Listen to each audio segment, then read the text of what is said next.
Good day, everyone. Yeah, welcome to today's class. Today makes our 6th week for this class. And in today's class, we shall be discussing capital allowances. Again, today makes our 6th class for this diet, and we shall be discussing capital allowances in today's class. Capital allowances is just like a depreciation. Okay, so it's just like depreciation.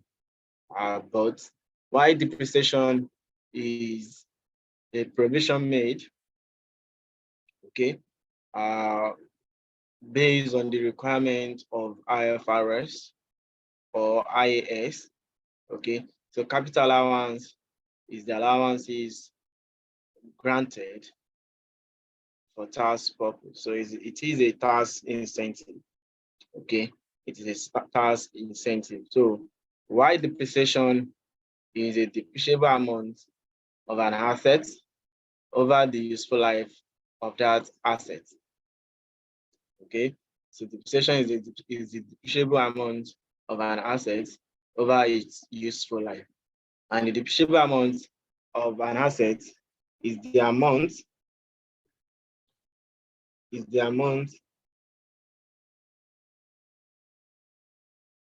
deducted. Okay, is the amount deducted from the cost or the carrying amount of an asset over its useful life. Is the amount deducted on the carrying amount from the cost or the carrying amount of an asset over its useful life. So for capital allowances, unlike depreciation, there are tax rules. Okay, so there are allowances or rates granted for each class of assets, okay, that are peculiar for each class of assets. But for depreciation, in line with the requirement of the IFRS, okay, so a company may choose to use a straight line method. Okay, so you can use a reducing line method, okay, reducing balance.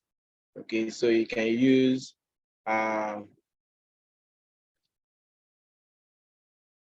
straight line method, reducing balance method, number of digits, among others. So for capital allowances, a company cannot choose the rates it wishes to use, except the one granted or stated in the tax law. But for depreciation, might choose a straight line method, and the rate is dependent on the management judgment. Okay, management judgment. So management can choose to use 20% for their motor vehicle. In another company, they may choose 25%. So it is not unique across, it is not uniformed across entities.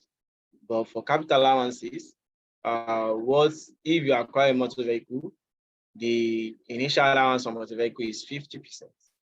Okay, so irrespective of the size of the company, where it is located, its name, the industry it operates within, the applicable rate will still be 50%. Are we together? Okay, so in this class, we'll be taking some definition of terms like capital allowances and capital expenditure.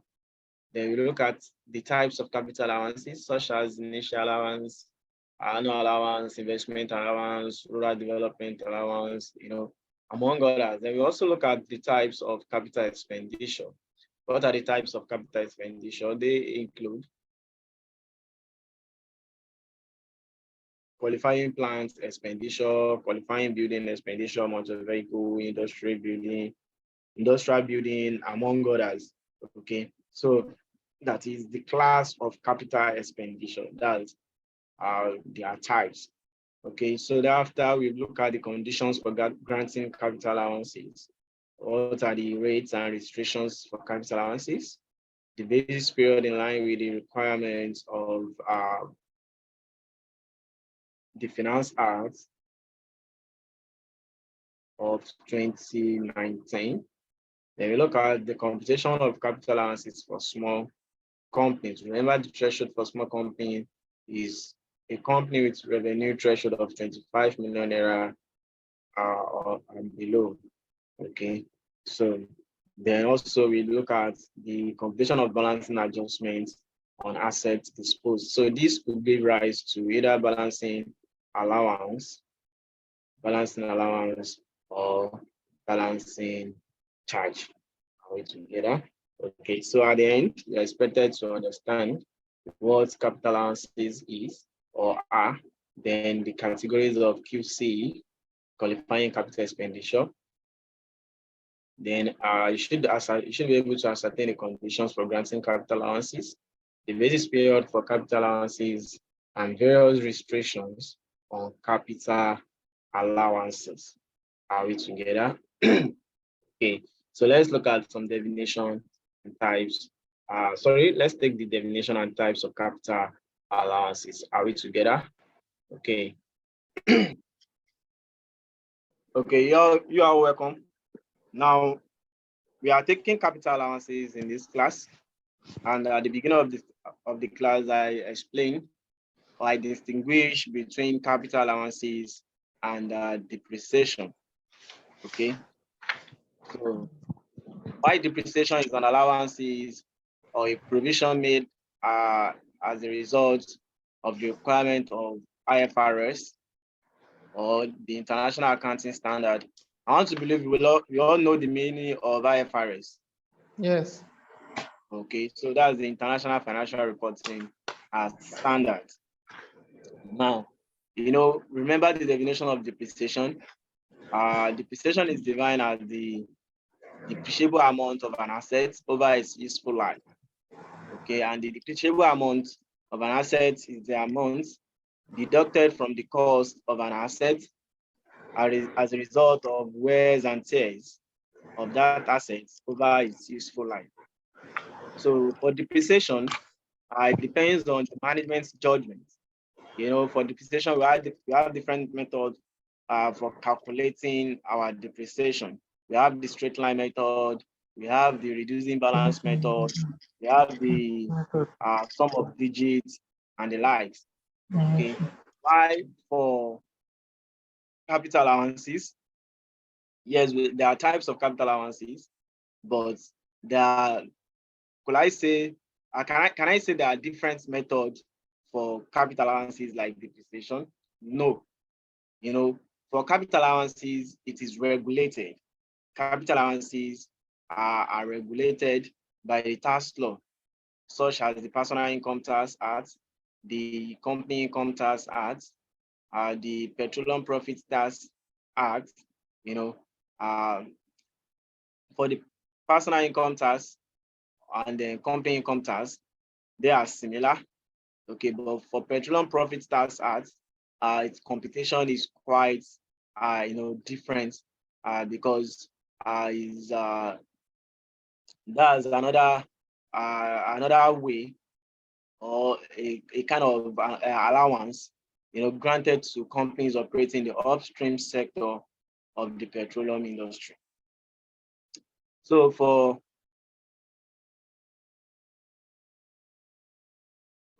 my screen is dark. Sorry, can others confirm this? Is my screen dark? No, the screen is okay. It's not dark, but it's bright. Maybe it's the phone of the other guy. Okay, so is my voice clear? Yes, very clear. Yes, it's clear. So Adeyemo, please change your location. Okay, so you can move away from where you are currently. Okay, so thank you. So as I was saying, for capital allowances under personal income tax, I have increased my volume very high, and then I'm still not hearing. And just change your location, So or are you should using log out and log in. Are you using hand free or you're listening to it directly? I mean, you're listening to your phone, right? Android phone, Android phone, Android. Like, you know, like, are you using earpiece? That's what I mean. No, I'm not using earpiece. I doubt if you'll be able to hear it very clearly. Use earpiece or use any hand-free or Bluetooth or something. You hear it very clearly because that's what I'm using. Not even hearing Okay, what you're thank saying right now, sir. Okay, so just do as advised. Okay, so we hope you once you do that, you have a better view. Okay, and you also be able to hear me clearly. So as I was saying, under personal income tax and company income tax, we have similar rates. In fact, I will say we have the same capital allowance rate, okay, granted to taxpayer on the acquisition of capital expenditure. Again, another comparison between capital allowance and then depreciation is that for depreciation, management can choose the rates they feel like. For instance, a company, Genevieve Limited, okay, so for a motor vehicle, she may choose 20%, okay, while Adeyemo Enterprises on the same class of motor vehicle, okay, so let's say maybe Toyota Camry, okay, so he may choose 25%, okay, he may choose 25%. So, but for tax purpose, Genevieve and Adeyemo cannot choose different rates for their capital allowance. Okay, they cannot choose different rates for their capital allowance. So what they can only do is to make reference to the tax law, then look at the appropriate tax rates for motor vehicle. So for motor vehicle, we have for initial allowance and we have annual allowance. So for the initial allowance, it is 50%. So if she's using 50%, Adeyemo cannot do 40%. Okay, so he must also comply with the provision of the tax law and use 50% as well. Are we together? Okay, so that's just an introduction to this course, capital allowance. So what is capital allowance? Capital allowance is an allowance or a relief granted to a company that acquires a qualifying capital expenditure during a basis period in respect of the fixed assets in use at the end of the basis period for the purpose of trade or business. In other words, capital allowances are granted in lieu, okay? They are granted in lieu of depreciation. Capital allowances are granted in lieu of depreciation. And don't forget that depreciation for tax purpose is what? Is a disallowable expenses. So when you are preparing your tax computation, don't forget that you must have deducted depreciation in arriving at your accounting profit. You must have deducted depreciation in arriving at your accounting profit. So for tax purpose, to arrive at your taxable profits, otherwise known as adjusted profits or accessible profits,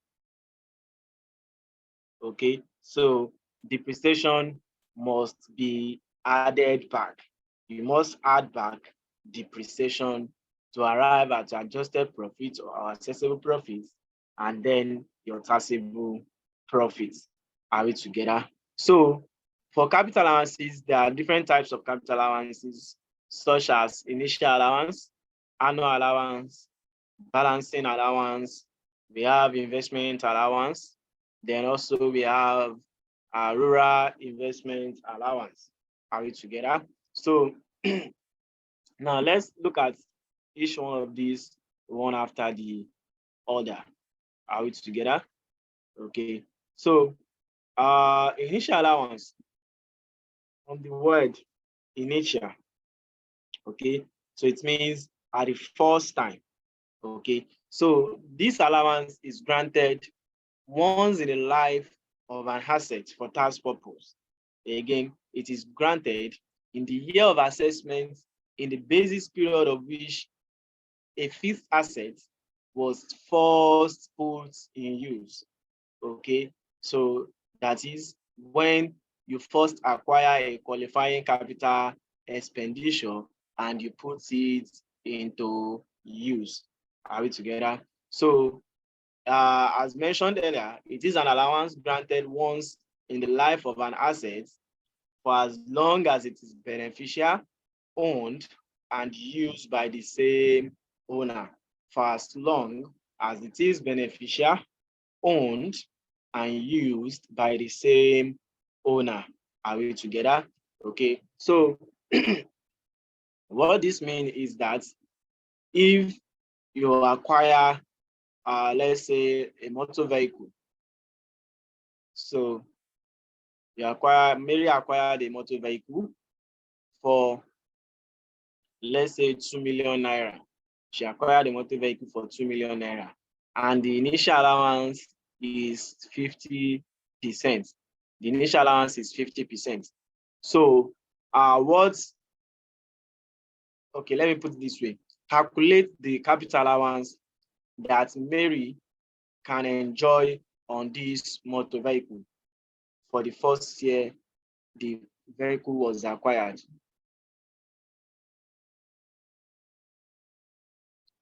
Hello? So what would be the initial allowance for the first year?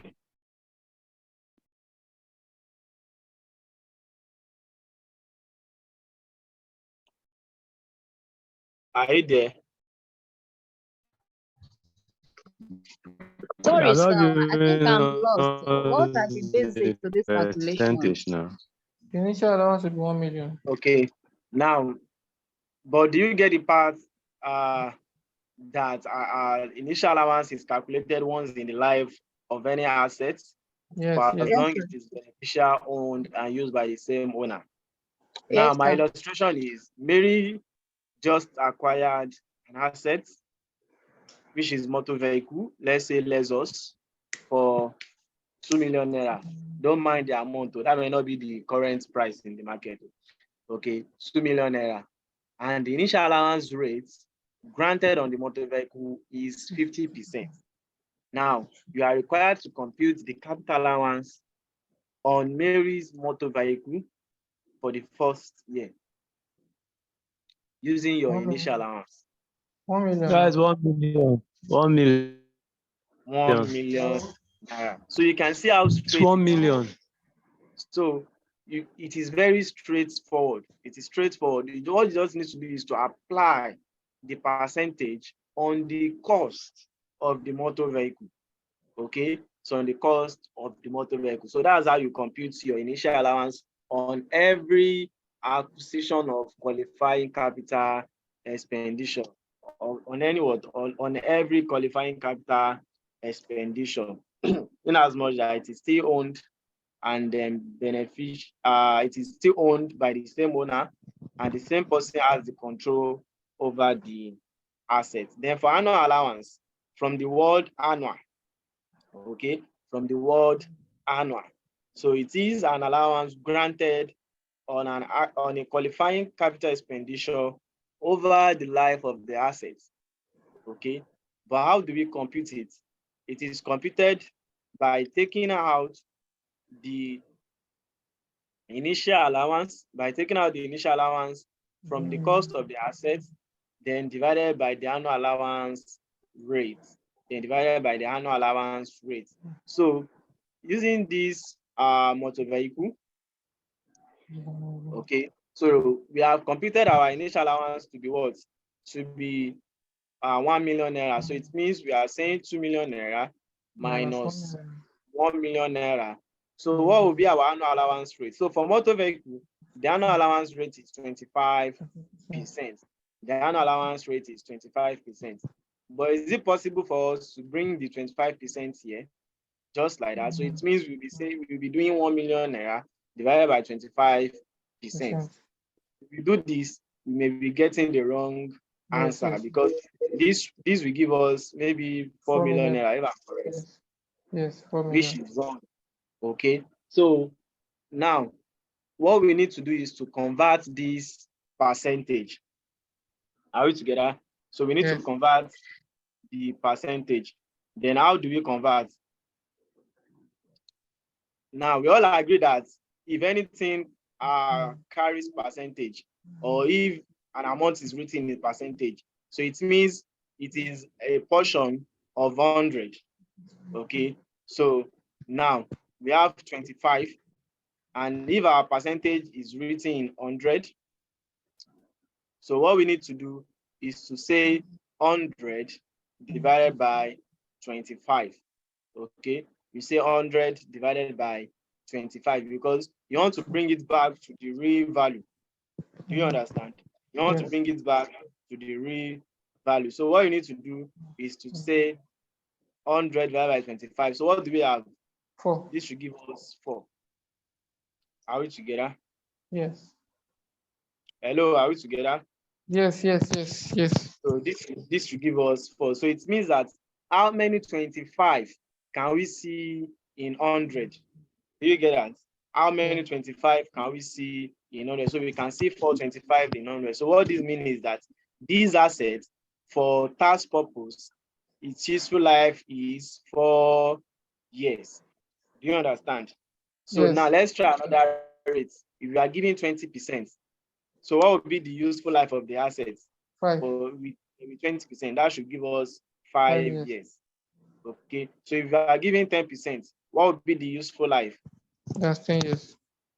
That should be 10 years. So that's how you for every rate you are given. Okay. So this is what you should do for every rate you are giving. So if you are giving 10%, 15%, 25%, you don't need to panic. Okay. So just follow this approach. So now that we have 4 years, we can say 2 million minus 1 million divided by 4, right? That's 50,000, yes. It means we have 1 million divided by 4. And this will give us what? It will give us 250,000 naira. Am I making any sense? Yes. Please take note. Genevieve, are you there?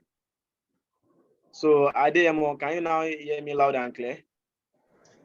Yes. Thank you. So please, if you have joined with the name of your phone, kindly rename your device with the name you register with us so that we can acknowledge your presence in the class. Galaxy Notes 8, please do as requested. I want to believe that's Mary. Okay, Kinde.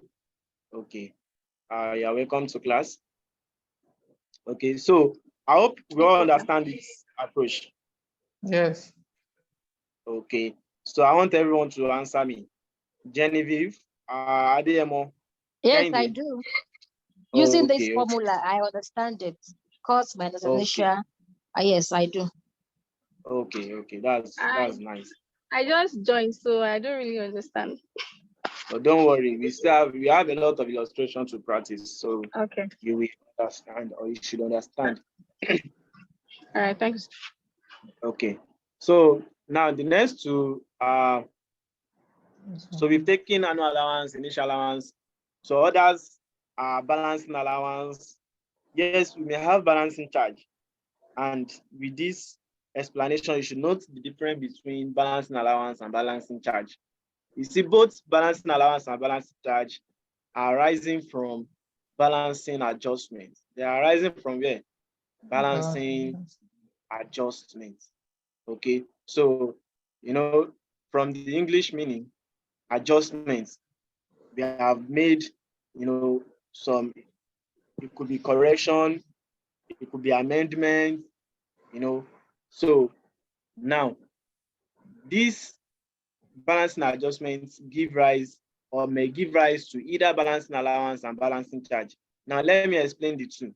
For balancing allowance, it is the difference between what?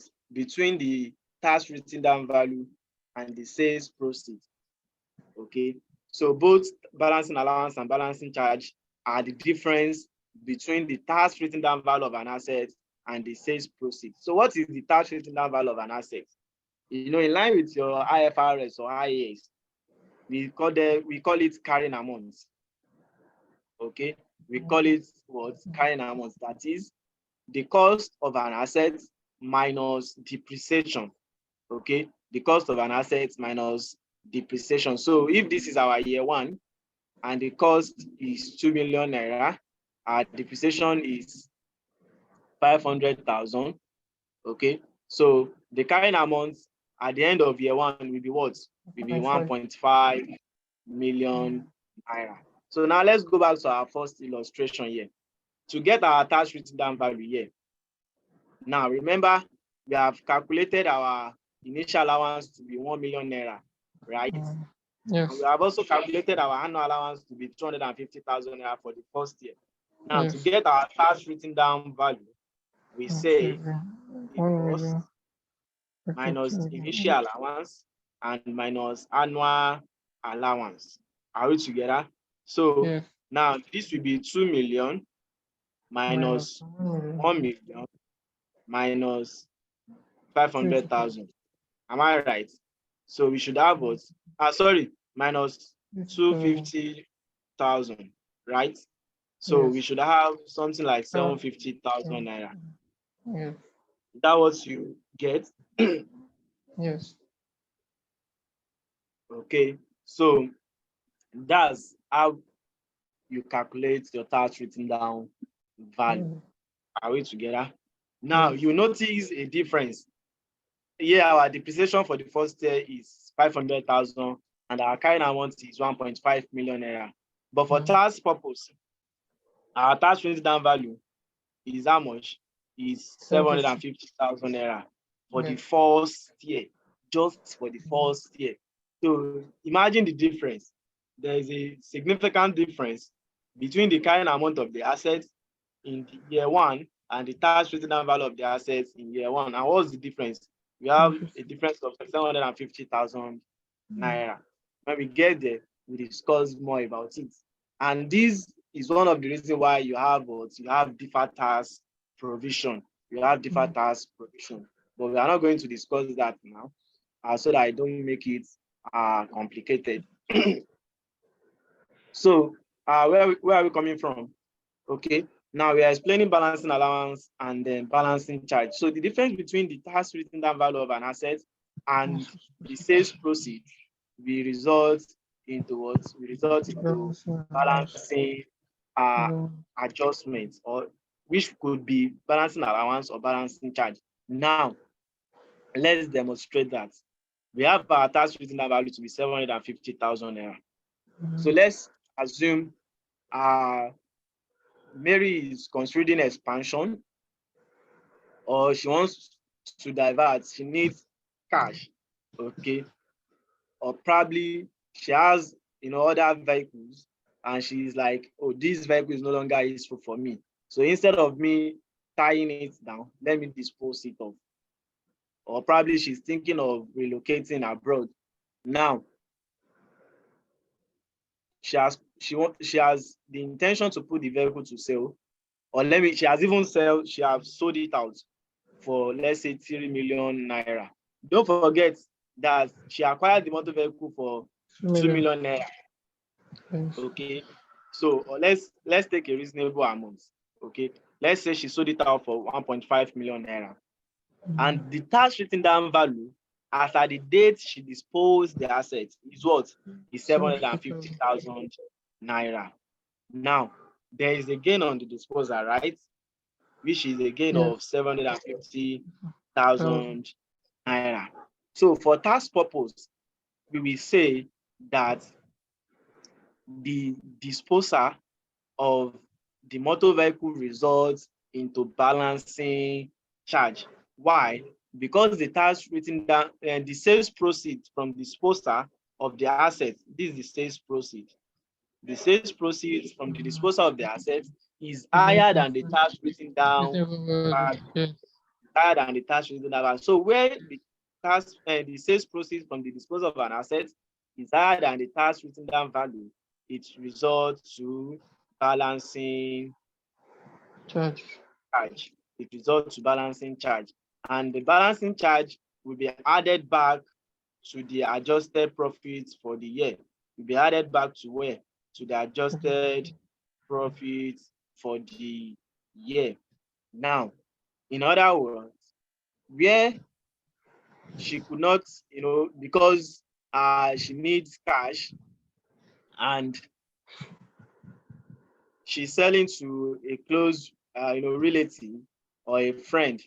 So she just feel like, let me give it out for 500,000 naira. Okay, so she's selling for 500,000 naira. And don't forget that the tax written down value as at the date of disposal is how much? 750,000 naira. So in this case, the tax written down value will be higher than what? Will be higher than the sales of 500,000 naira. And in that case, we will have what? We have balancing allowance.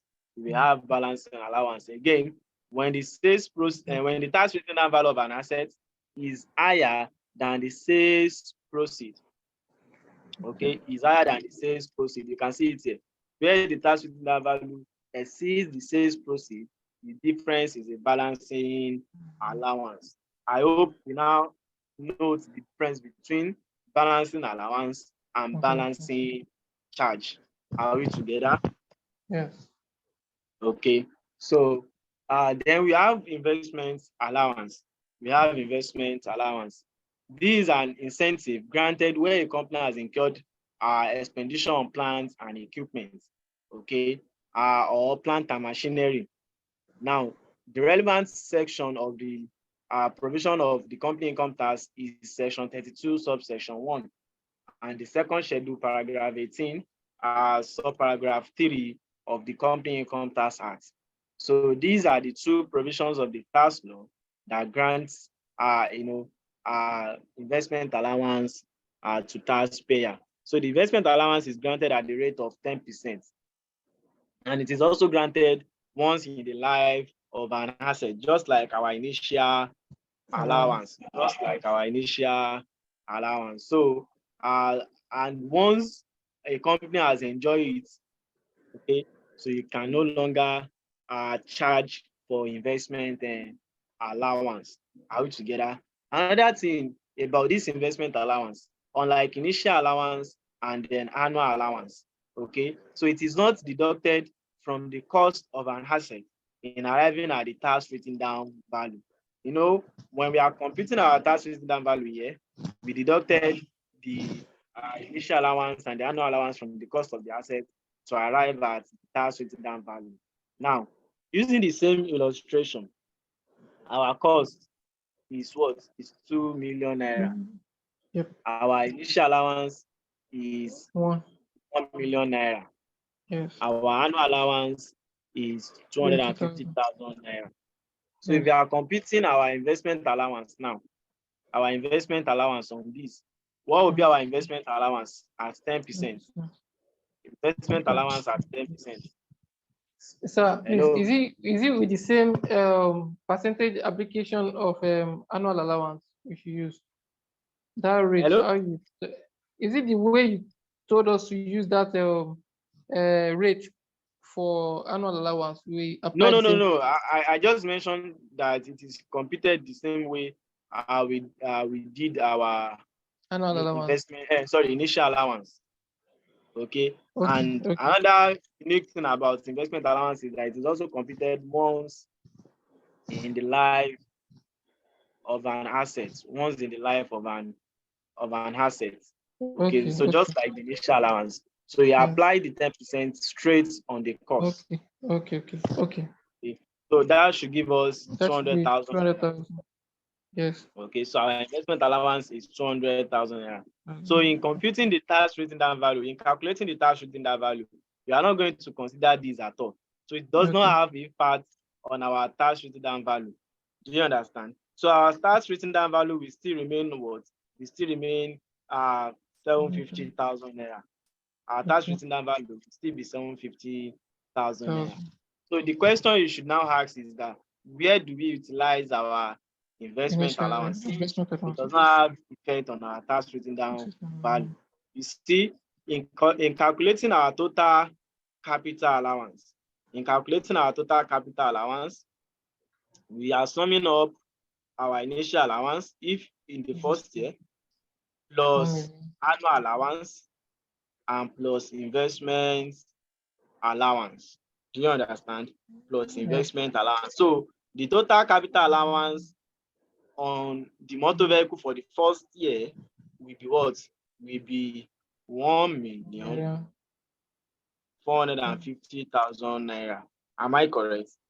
So this 200,000 naira is just like an additional incentive granted for companies that acquire qualifying plant expenditure, or plant and equipment, or plant and machinery. Is this clear? Do you understand? Yes. Okay. No, I don't understand, so. No, sir, I don't understand. Ask your question. No. Okay, you have a lot of calculations. I want to find out how you got the value for those calculations. I can see 750. You had a lot of value for the computations, and the investment allowance meaning doesn't have those values. So I don't know how you came about them. Sorry, I know the rate is 10%, but can I interfere, please? Okay. According to our coordinator, he said that the investment, how we calculate the investment allowance is 10% on cost. I get my point. That's how we get that 200,000. So to now get our tax written down value, he said our initial allowance plus annual allowance plus investment allowance. Sorry, can you reverse this? Can you reverse what you wrote down before? The cost is not there. So how did you get the value? The cost is 2 million. So 10%. So let me take it from here. Okay, thank you. Now, using Mary's motor vehicle, the cost of a motor vehicle is 2 million naira. Yes. And here we have computed our initial allowance to be 1 million naira. Do you remember that? Yes. Then also we have computed our annual allowance to be 250,000 naira. Can you still remember that? Yes. Now, on our investment allowance, I've just mentioned that it is computed at the rate of 10%. 10%, yeah. And it is done once in the life of an asset, just like our initial allowance. Exactly. Now, how do we apply this 10% rate? Are we going to treat it just like we did for annual allowance? No. Okay. So we are taking the same approach for initial allowance.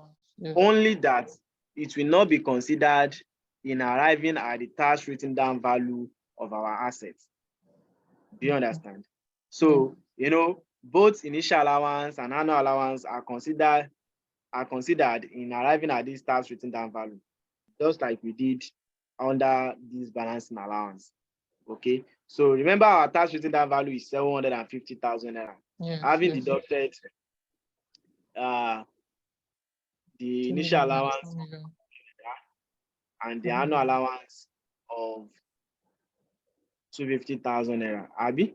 So we have 750,000 naira. So these are our tax written down value. Now, to compute our investment allowance, we just said that we are applying it on the cost. So meaning cost multiplied by investment allowance, right? So, and the cost of the motor vehicle is 2 million naira. So if the investment allowance is 10%, what do we have as our investment allowance? We should have 200,000 naira. Is that clear? Yes. Hello, Genevieve. Yes, it is. So now, again, remember I've just said that we are not going to consider the investment allowance in arriving at our tax written down value. So our tax written down value still remain at 750,000 naira. Now, the question is, where are we utilizing this 200,000 naira? Now, the 200,000 naira will be added to our total capital allowance. You know, it is an allowance. So we're adding it to our total capital allowance, which is the addition of our initial allowance plus our annual allowance and the investment allowance. Are we together? So it means we are adding 1 million naira plus 250,000 naira and plus 200,000 naira. Exactly. Plus Yes, 200,000. So our total capital allowance will now be what? Will therefore be 1,450,000 naira. Am I making any sense? Yes. Hello. Yes, sir. Now, this total capital allowance will be utilized when we are computing our income tax computation. When we are doing our income tax computation, that's where we utilize our total capital allowance. Do you understand? Okay. Yes, So sir. that's how we calculate our investment allowance. Another one we have is the rural investment allowance. We have the rural investment allowance. Now, this is similar to our initial allowance and then investment allowance. But one thing you should note here is that where a company is enjoying rural investment allowance. Hello? Hello, sir. Ma'am? You talked about the investment. Where is that Allowance. Investment allowance. The computation. You said it will be used to compute our income tax computation, right? Not just the investment allowance, all the capital allowances. Okay. You mean like our pay or the direct assessment? Yes, if you are on direct assessments, you can, and you have acquired qualifying capital expenditure, so it will be granted. And even if you are doing your company income tax, okay, and the asset is acquired in the name of the company, not the name of the proprietor. You understand? Okay, sir. So it is granted. Now, investment allowance is an allowance given in addition to an initial allowance. In addition to an initial allowance to a company which incurs capital expenditure or the provision of facilities such as electricity, water, or tarred road for the purpose of a trade or business which is located at least, please note the condition, at least 20 kilometers away from such facilities provided by the government. Are we together? Okay. So now what are the rates? The rates for rural investment allowance where there is no facility at all. You understand? So there's no electricity, there's no water, there's no tarred road. So the rural investment allowance will be granted at 100%. So it means that if Genevieve Limited, okay, has a factory in a rural area, which is like 30 kilometers away from the city, okay, 30 kilometers away from the city or from the community where government has provided them with electricity, water, and tarred road. So she brought light into that community. She did what's it called? This water, tap water, or borehole. Okay. So also she tarred the road from where our factory is located to the nearest community, okay, which is more than 30 kilometers. Okay. So she will be granted 100% of the costs she incurred. Do you understand? So she'll be granted what? She'll be granted 100% of the cost she incurred. But where there is, water, there is tarred road, but there is no electricity in that community, okay, she'll be granted only 50%.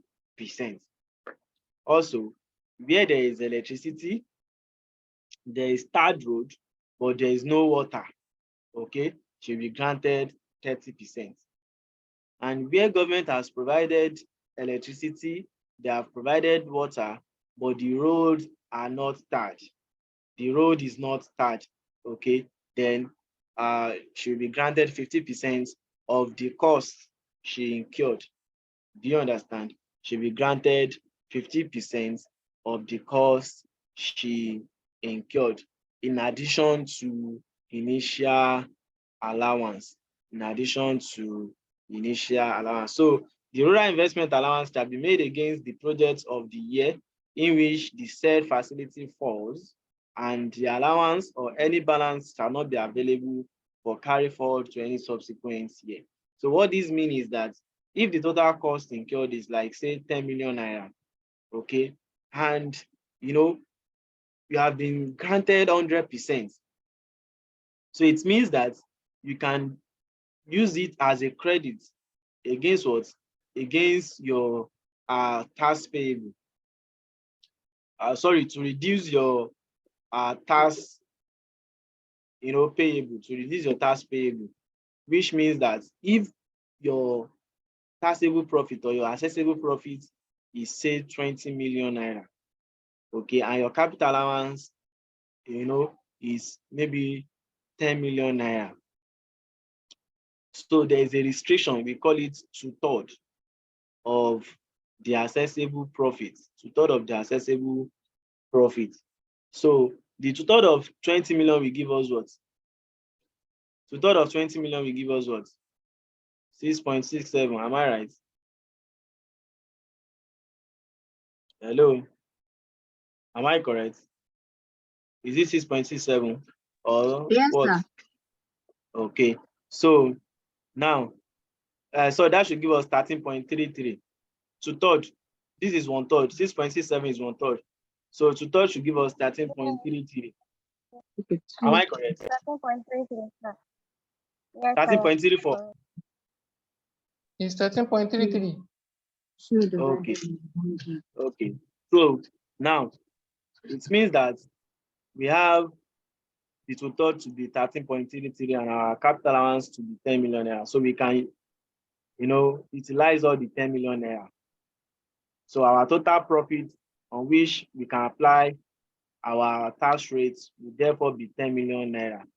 Will be 10 million naira. That is the 20 million minus 10 million naira. But where the adjusted profit we have for the year, is maybe 5 million naira. Okay, it's 5 million naira. And our total capital allowance is 10 million naira. So it means that we have to restrict this to 2/3 of the accessible profits, which will give us something like maybe 3.3 million. Okay, 3.3 million naira. So it means that we will have like 6.67 million naira unutilized capital allowance.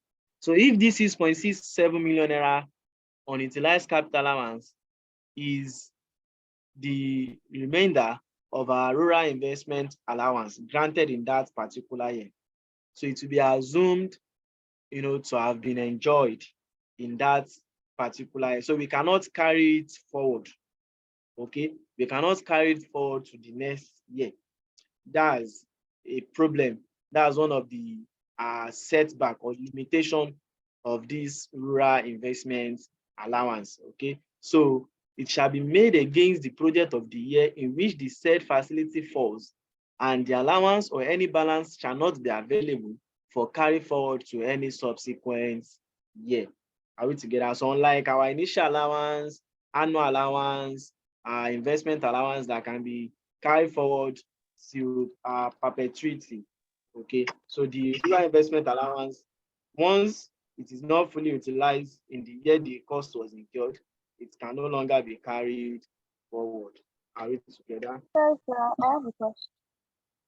You have a question? Yes, on the other line, you were saying something about when there's no hard road, but Sorry, there's electricity. can you increase the volume? I cannot shout. Okay, when there's no hard road, but there's electricity and water. Hey, sorry, I What? barely hear you. Okay. Please speak loud. When there's no third rule, Uh, but there's electricity and water, uh, uh, percentage will work. Is it not 20? 15% now. I don't understand that. So can you Is explain? it there? So it is you will only be granted 50% of the cost you incurred. Okay. Okay, sir. Eh? Yes, sir, I get it now. Okay. So we have the export processing zone. This allowance is granted to a company which has incurred an expenditure in its qualifying building and plant and equipment in an approved manufacturing activity in an export processing zone. In an export processing zone. So the rate granted is 100% capital allowance in any year of assessment. Okay. 100% capital allowance in any year of assessment. So the company shall not be entitled to an investment allowance when in the year it is granted the export processing zone allowance. Are we together? Okay. So in Nigeria, we have 34 licensed free export processing zone or zones in Nigeria. Okay. So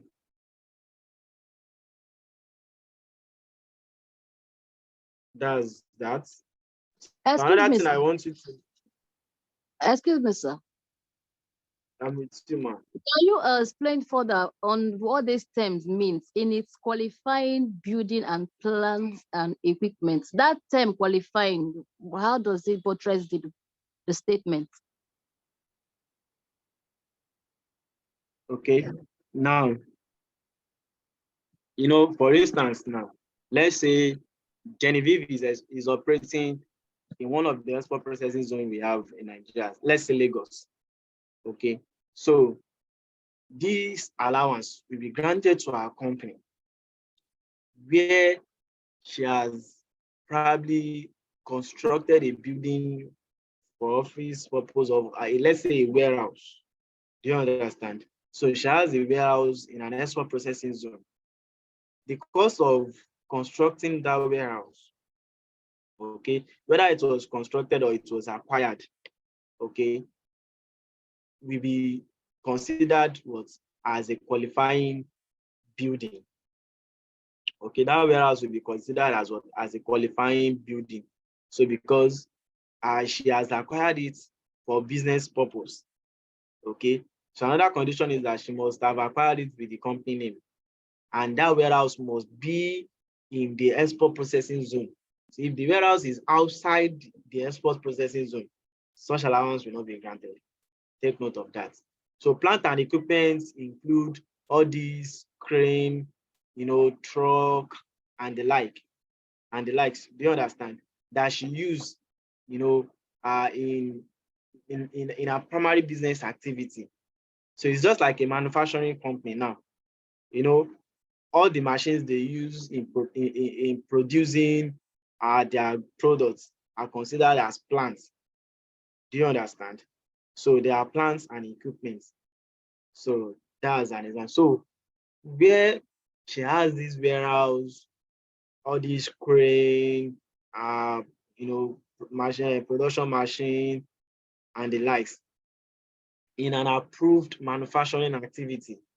So the manufacturing activity means that activity must be within the export processing zone.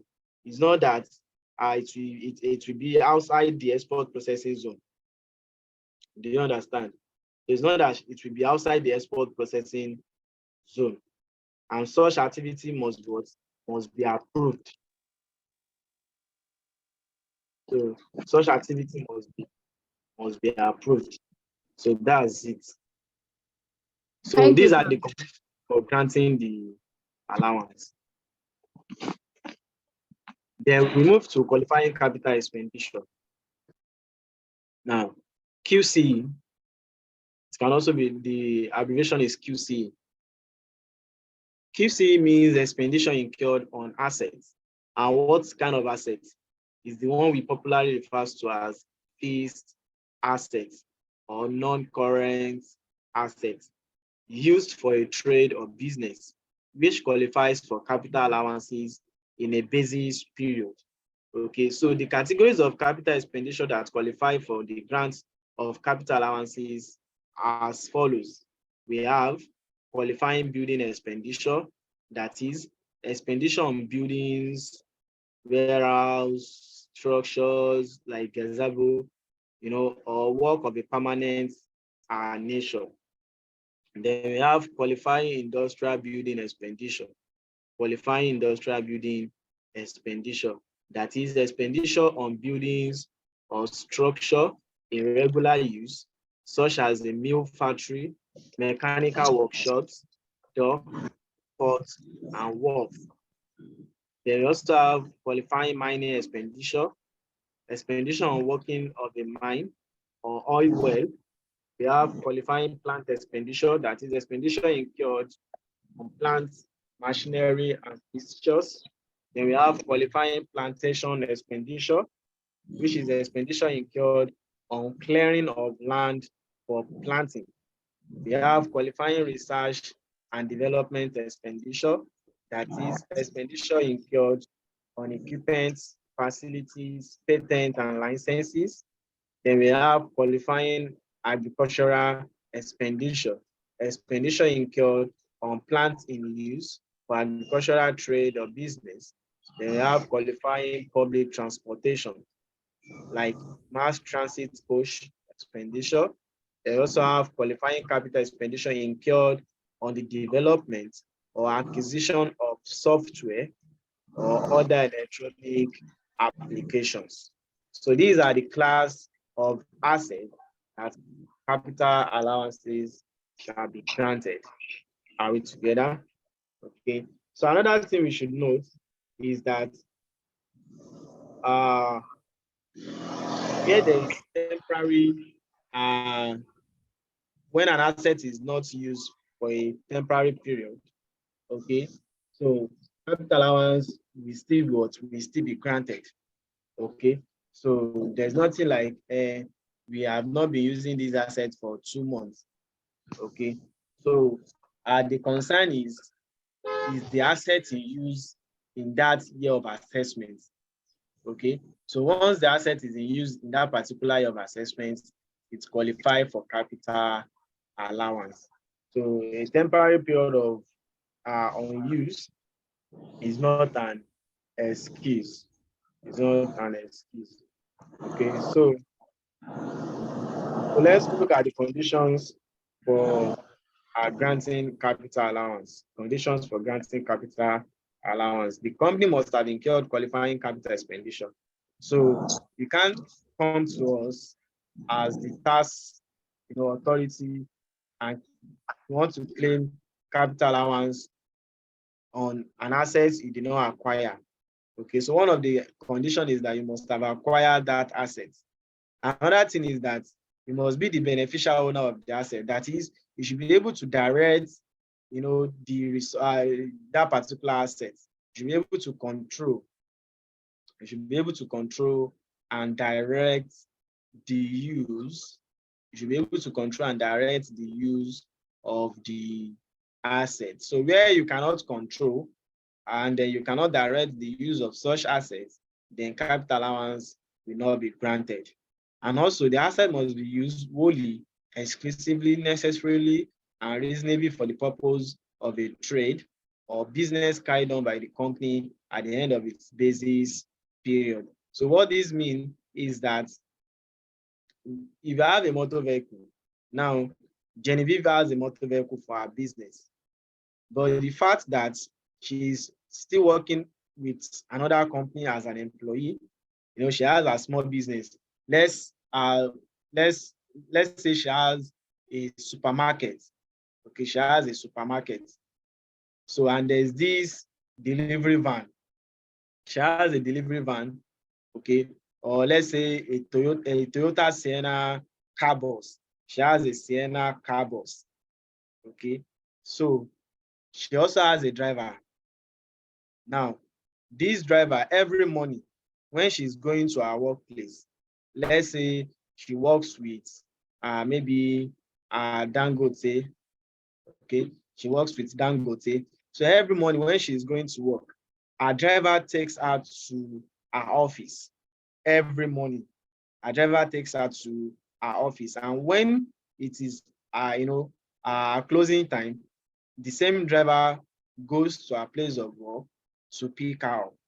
Okay, so it means that she's using the same car bus, the same Sienna for what? For both business and private purpose, for business and private purpose. So in computing capital allowance, or the question I want to ask now is, can we compute capital allowance on these assets she's using both for business and private?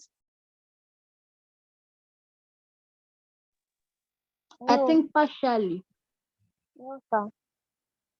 You say what? No, sir. I think partially, in my own opinion. Okay, because you are the owner of the motor vehicle, so you still want to enjoy capital allowance on it, right? Anyway, Yes. you are correct. So the capital allowance will be granted partially, okay? Meaning that we have to determine the way and manner she is using the motor vehicle. Then we apportion, okay? We apportion the cost of the motor vehicle for the business and for our private use. So if the acquisition of the motor vehicle is maybe 3 million naira, okay, so we notice that she used the motor vehicle mostly for her business. You know, the driver just drop her in the morning and picked her later in the evening, okay. So it means that for some substantial period of time, okay, so she uses her vehicle for business purpose. Do you understand? So we can say maybe 2 million naira will be allocated for business purpose. So it is on this 2 million naira you will compute capital allowance. Do you understand? Okay. So, but where we find out that she's using the motor vehicle 80% for private use, 80% for private use. So it means that what we can only compute for our business will be restricted to 20%. Are we together? Will be restricted to 20%. But where we find out that she's not even using the vehicle for business purpose. Okay, she's not using the vehicle for business purpose, but she only acquires the vehicle in the name of the business.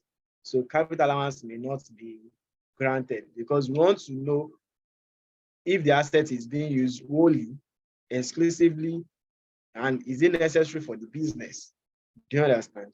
So that's it. So imagine someone with maybe someone has a kiosk for barbing salon.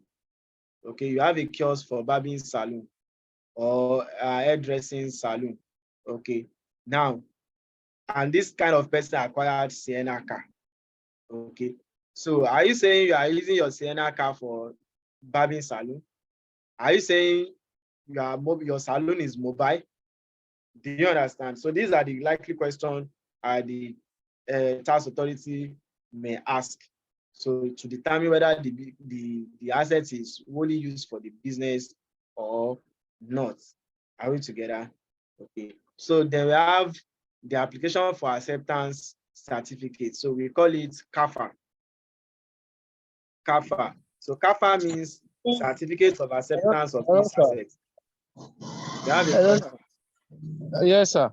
I think that illustration you just give does not fit in it. When you're talking of allowance, you're talking of a company, a limited company, it's not private. Hello? Is it for private company or for limited liability company? No, the private we mean is your domestic use, not private company. So let me get you. These allowances, is it mainly for public limited liability companies, or for private? For all companies, for all companies. Okay, for all companies. Yes, for all companies. Even as an Okay. individual, you enjoy capital allowance too. When you have a business enterprises, or when you are, if you are put on a direct assessment. Okay. Exactly. Yes. Okay. So I was explaining a certificate of acceptance for fixed assets. So when a company acquires fixed assets during the year, it is expected that the company gets a certificate of acceptance of fixed assets.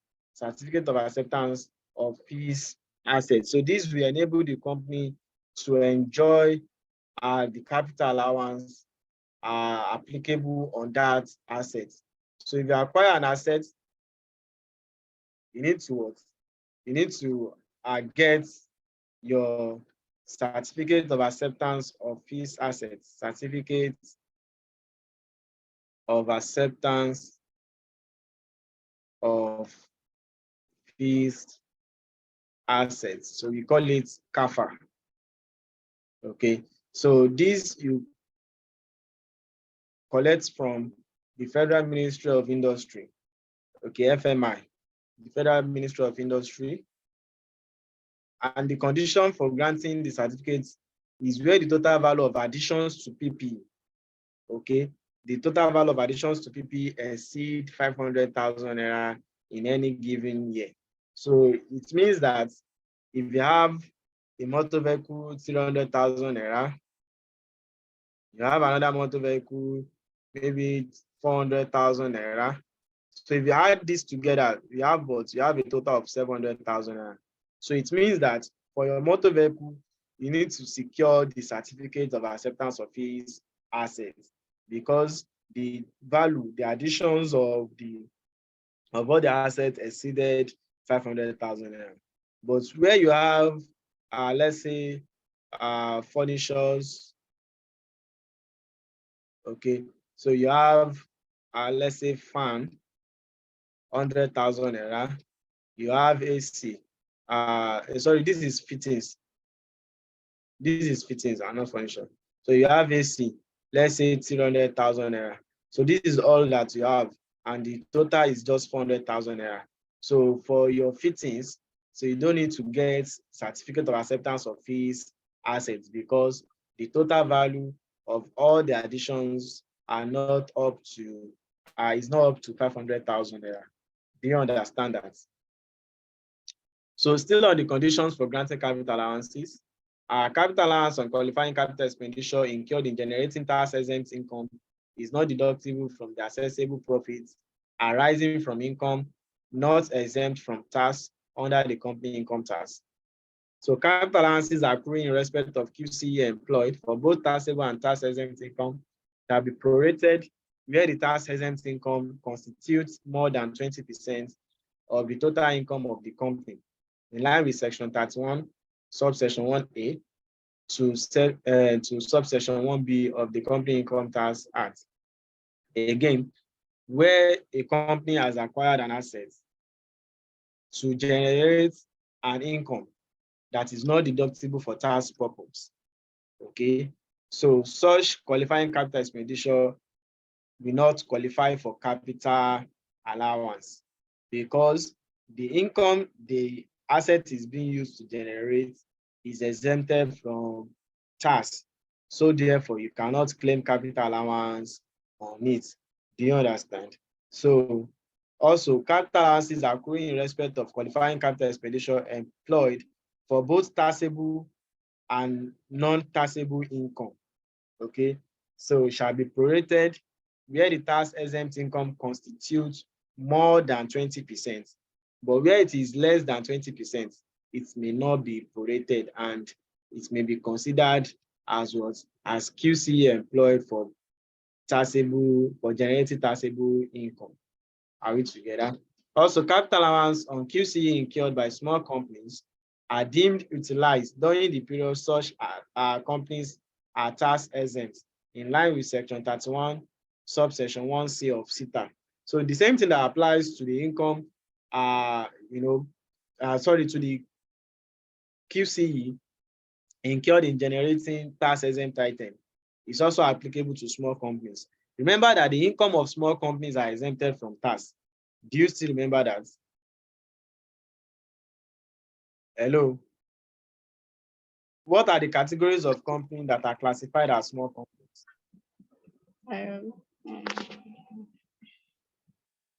Can they unmute you? What are the categories of small companies that are classified as small companies? Maybe their turnover is like it has a limit of turnover, maybe 100 or 50 something. So the turnover, it is the turnover. It is based on turnover. So when the Yes. turnover is less than 25 million naira, so they are exempted from company income tax. So they are not paying company income tax. I don't So know when the turnover is less than. Mary, you are saying something? Yes, when the turnover is less than how much? Yes, when the turnover is less than 25 million naira. So because their income is not subject to tax, also any qualifying capital expenditure they incurred will be deemed, the capital allowance thereon will be deemed utilized in the year they were acquired. Are we together? So these are the list of assets as well as their capital allowances rates. So these are the various initial allowance rates and annual allowance rates we have. Okay, so what you need to do is to take your time, go through it, okay, so that you can familiarize yourself with it, so that you can be familiar with all of this. Do you understand? Okay, so for furniture and fittings, we have 25 initial allowance, then we have 20 annual allowance. Then for motor vehicle, we have initial allowance to be 50, then we have annual allowance to be 25. You know, remember that our investment allowance is at a flat rate of 10%, so it's not changing. Then our rural investment allowance, where there is no tarred road, there is no water, and there is no electricity, we said it is 100%. And where there is electricity, but there is no tarred road and there is no water, we say 50%. And where there is, where there is no electricity and there is tarred road, there is water, it is 50%. And where there is electricity, there is no water, and there is tarred road, it is 30%. And where there is electricity, there is water, but there is no tarred road, it is 15%. Are we together? So please note all of these allowances for exam purpose. Okay, so still under the capital allowance rates and restriction. Okay, so capital allowances are restricted to 2/3 of accessible profits, except for companies engaged in agro-allied and manufacturing. So for these two sets of companies, their capital allowances are granted 100%. Okay, so 100%. So there is no restriction, okay, on their total capital allowance. So capital allowances are also restricted when there is a private use. Using the case of Genevieve, okay, so you restrict the amount granted to official use of the motor vehicle in the case of Genevieve, okay? So it could be on other assets. So considering using a building for both residential, okay, and then business purpose, for both residential and business purpose. So you restrict the amounts to be granted to the official use. And also when the basis period is less than 12 months, when the basis period is less than 12 months, you restrict amounts calculated to the number of months in the basis period. When the basis period is less than 12 months, you restrict the amounts calculated to the number of months in the basis period. So these are the conditions or circumstances where capital allowances will be restricted. Another thing you should note on this second circumstance is that you don't prorate initial allowance. So whether the basis period is 12 months or lesser, You don't prorate what? You don't prorate initial allowance. Please have this at the back of your mind. Also, you don't prorate investment allowance. You do not prorate what? You do not prorate, you should not prorate investment allowance. So you can only prorate what? You can only prorate our annual allowance. You can only prorate annual allowance. So, and the proration will be restricted to the number of months in the basis period. It will be restricted to what? It will be restricted to number of months in the basis period. So let's say we have 6 months in the basis period for our 2022 year of assessment. Okay, so the annual allowance will be computed using the illustration of Mary will be what? You know, our motor vehicle cost is 2 million naira. Our initial allowance is 1 million naira. So our annual allowance that was calculated to be, our annual allowance that was calculated to be 0. That is 250,000 naira will be prorated to 6 months. You know, when we say annual, we are referring to a period of 12 months. We are referring to a period of 12 months. So now that we only have 6 months in this year of assessment, so we are restricting this to 6/12.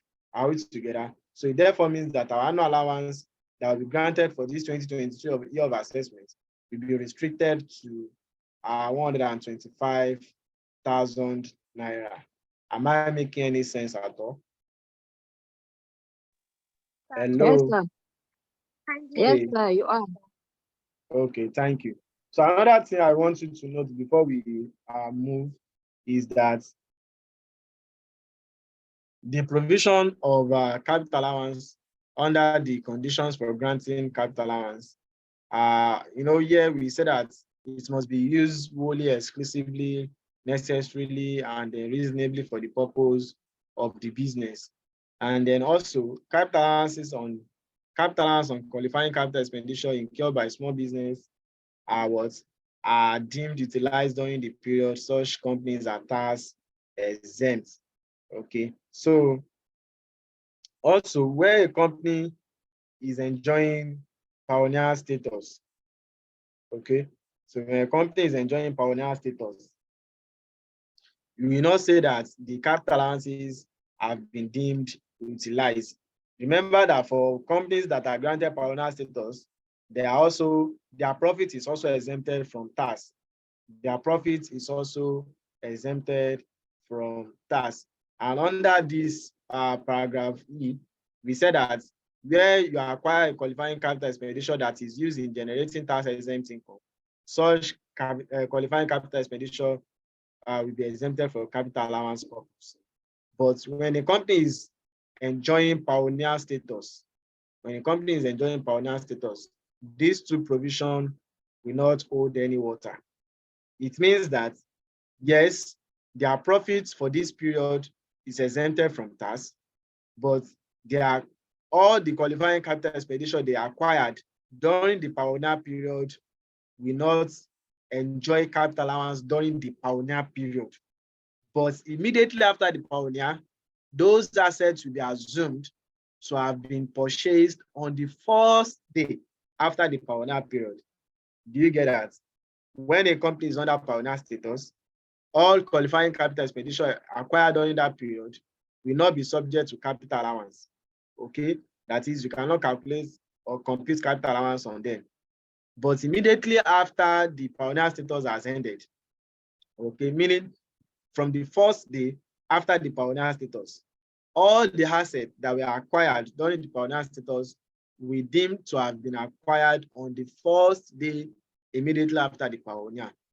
So it means that you can now compute capital allowance on them. Unlike for small companies and other type of companies that their income is not subject to tax. Okay, so for them, during those periods that their income are not subject to tax, we assume that they are utilizing the capital allowance on the qualifying capital expenditure they incurred.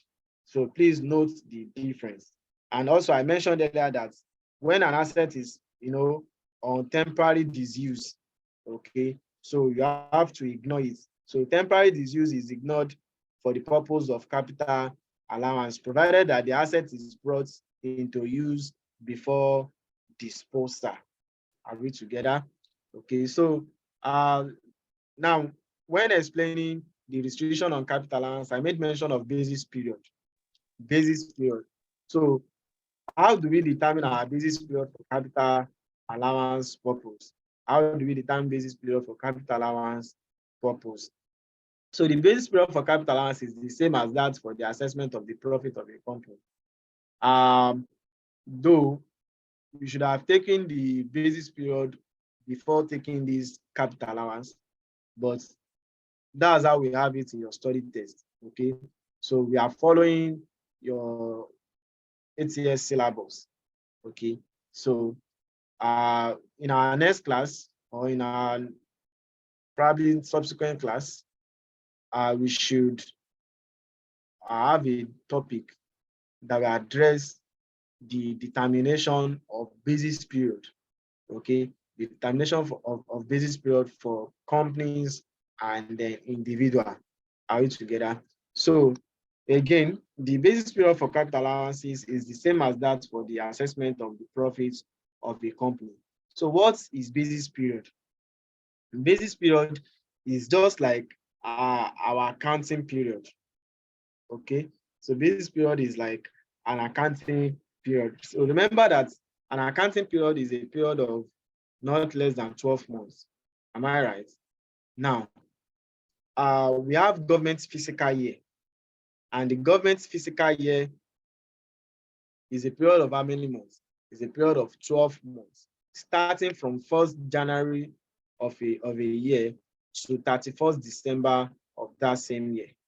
So now the 2023 budget was, approved sometimes in December last year. Okay, so now this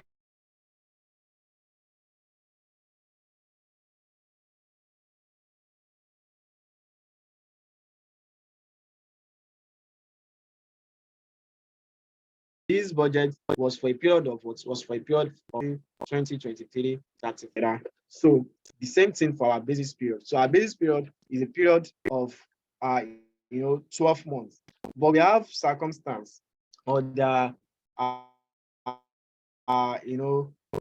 instances where our basis period may be less than 12 months. It may be less than or more than 12 months. Are we together? It may be less than or more than 12 months. So where it is less than 12 months or it is more than 12 months, we refer to it as what? We refer to it as an abnormal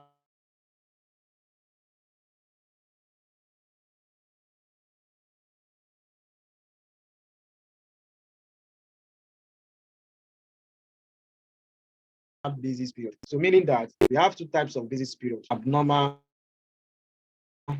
basis period and the normal of 12 months. So it agrees with the government fiscal year. It agrees with the government fiscal year, which is a period of 12 months. Then an abnormal basis of less or more than 12 months. More than 12 months.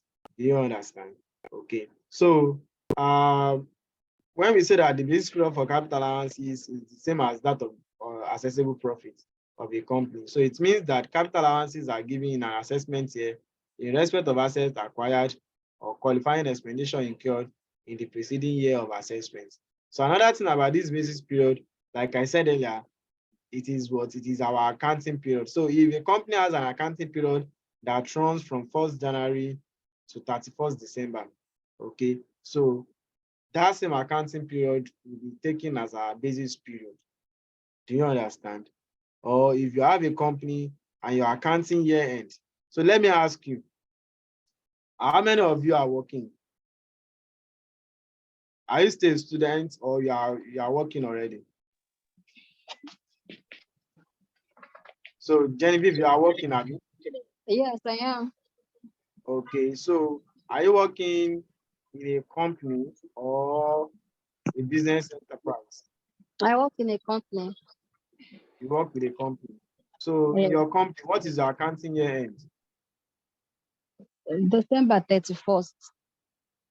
December 31st. Yes. Okay. So it means that your basis period. Now, we are now in 2023. So let's talk about 2022. So your financial statement will run from 1st January 2020 to 31st December 2022. Am I correct? So if this is your accounting period, Yes. then I can say that your basis period is also what? It's also from 1st January 2022 to 31st December 2022. 22. Okay, sir. Yes, now, sir. This will take us to our year of assessment. Using the basis period, how do we determine our year of assessment? So one thing I want you to note here is that the year of assessment is the government fiscal year itself. Okay, year of assessment is what? Is the government fiscal year. Are we together? So, and don't forget that the government fiscal year is the period of what? Is the period of 12 months. Now, to get our year of assessment, we are now in 2023. Do you agree? Now, remember, I mentioned earlier that the budget for 2023 was signed sometimes around the last quarter, sometimes in the last quarter of 2022. Now, all the revenues, the budgeted income in that budget, okay, the budgeted income in that budget, let's take the revenue from tax, okay. Now, companies will be paying tax in this 2023, and the tax they are paying, are they paying the tax on the 2023 activity, on the income for 2023, or the income for 2022? Income for 2022. The income for 2022. Why? Because companies are to be assessed to tax on preceding year basis. On preceding what? On preceding year basis. That is, we are assessing you to tax based on the income that you generated in before the government's fiscal year. Now, this 2023 is the government fiscal year. The tax the government will be collecting from all taxpayers will be in respect of 2022 and not 2023. Do you understand? I mean the company income tax. The company income tax. I'm not referring to payee. You know, payee is on actual year basis.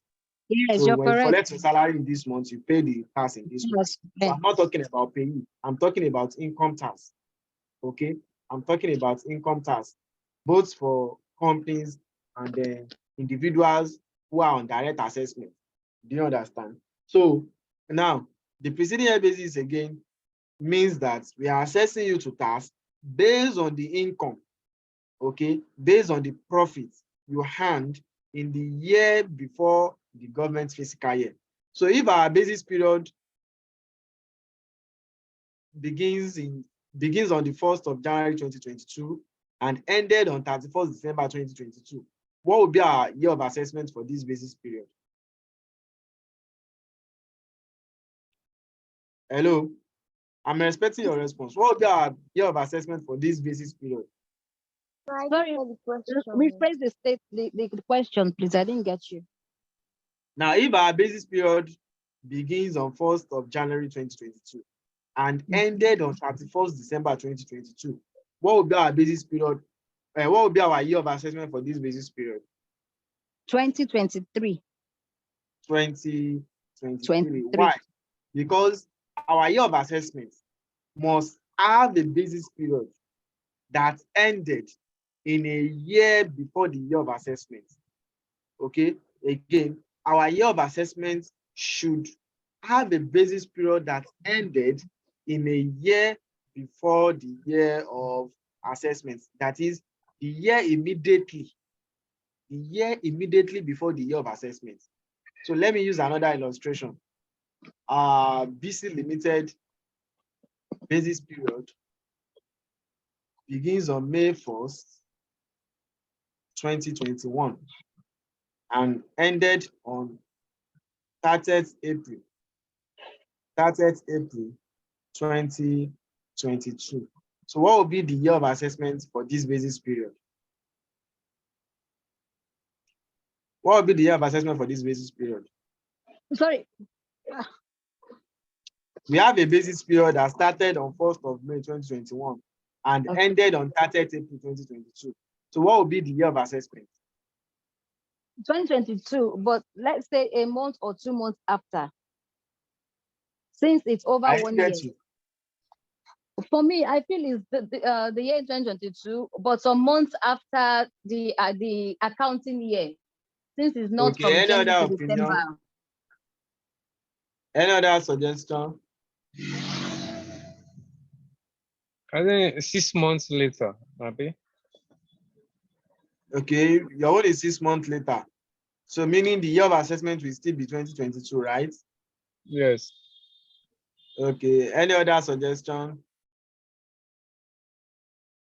Any other contrary opinion? Okay, that's not correct. Okay, sorry, I've just mentioned it now. Okay, I just mentioned that your year of assessment will have a basis period. In fact, I use a statement, must have a basis period that ended in a year before that year of assessment. It must ended, underline that word, must, okay? It must ended in a year before the year of assessment, okay? So meaning that if my basis period ended on 30th April 2022, I'm putting it to you again. When should we have our year of assessment? Or what should the year of assessment be?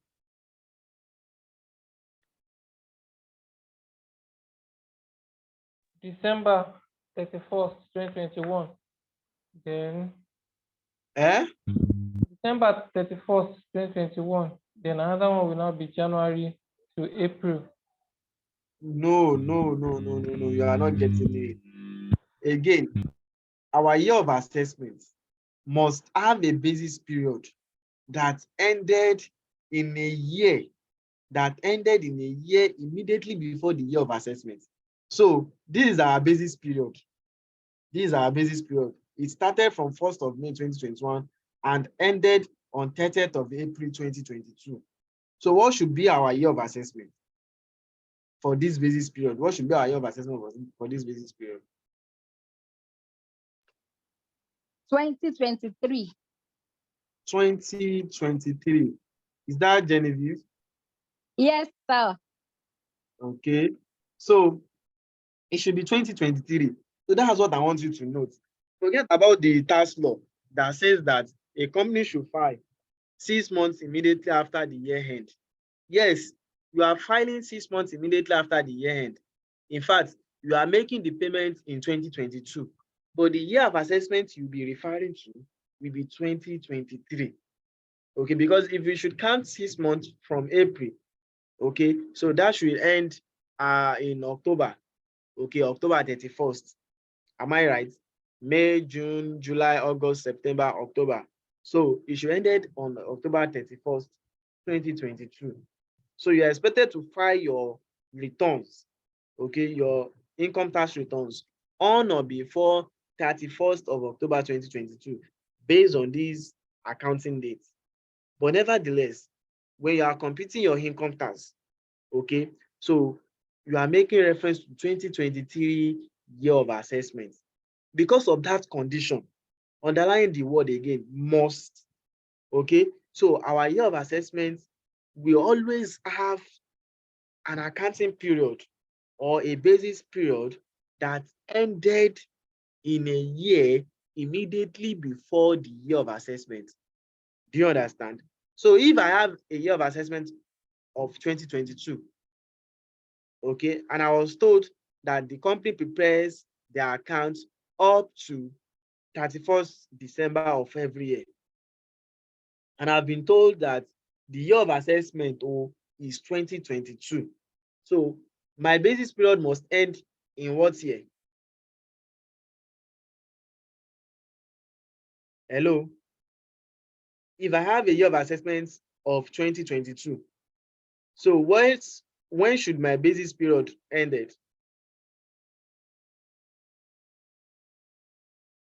Will I have my basis period running to 2022, or it has to stop in a year before that 2022? Hello? I think what we are like trying to say here now, let me just put it like this. You are not considering the year, the months that accounting year end, but you are now considering the year, because you said it started in 2021 and it ended in April 2022. And I know that anything May, June is another accounting year altogether. It's no longer the previous listing. So I think it has ended. That accounting year has ended. And I now want to assess it on another accounting year. So must it be till 2023? Okay. Hello? I know where you are coming from. You are welcome. Okay. Now, your concern now is that if I have, so that's why initially I asked one of you, or I asked everyone, are you working? So Genevieve said yes. I asked her, when is your accounting year end? She said 31st December. Now, accounting period is a period of 12 months, except where we have an abnormal accounting period, which could be less than 12 months or more than 12 months, but maximum of 18 months. Okay. Now, we have various companies that chooses to have the accounting year end in a month other than 31st December, in other month other than 31st December. So another company may choose 30th September, another company may choose 30th April, some companies choose February, some, so it depends on the decision of the company. So your concern as a tax consultant should be, when is your accounting year end? That's the first thing you should determine. Oh, we do prepare our accounts up to 30th of June of every year. So if you prepare your accounts up to 30th June of every year, it means that the accounting period will begin on 1st of July of every year. The accounting period will always begin on 1st of July of every year. So what this means is that if we are in 2023 now, Abby, so this company must have filed their returns for 2023 year of assessment on or before 31st of December 2022. You ask me why. So there's difference between determining the basis period and the year of assessment, as well as determining the due date for filing. Remember, in our previous classes, we made mention of the due date for filing. And the due date for filing your company income tax return is what? Is between 6 months after your company's year end. So now, with for company that has started June year end, okay, it means that this company must file within 6 months. Let's count 6 months from 30th June, July, August, September, October, November, December. So it means that the company must file between 1st of July 2022 and 31st of December 2022. Now, when this company is filing their annual returns, their income tax return, their basis period will begin from 1st July 2021 and it will end on what? It ended on 30th June 2022. Okay, so if you count from 1st July 2021 up to 30th June 2022, you have a period of 12 months. Am I correct? July, August, September, October, November, December, January, February, March, April, May, June. Am I right? So you have 12 months. So it means that the accounting year has 12 months period. Now, that same accounting period will be taken as our basis period.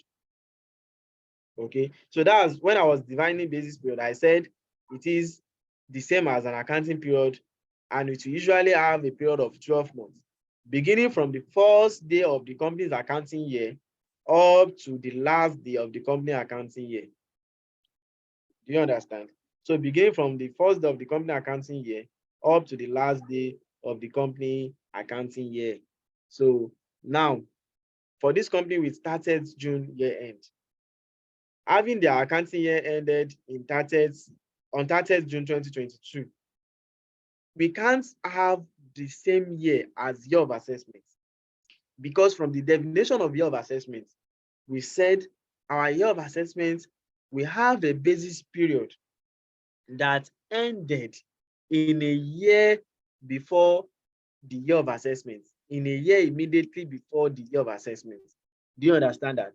So meaning that for this company that has 2022 year of assessment, 2022 accounting year end, what will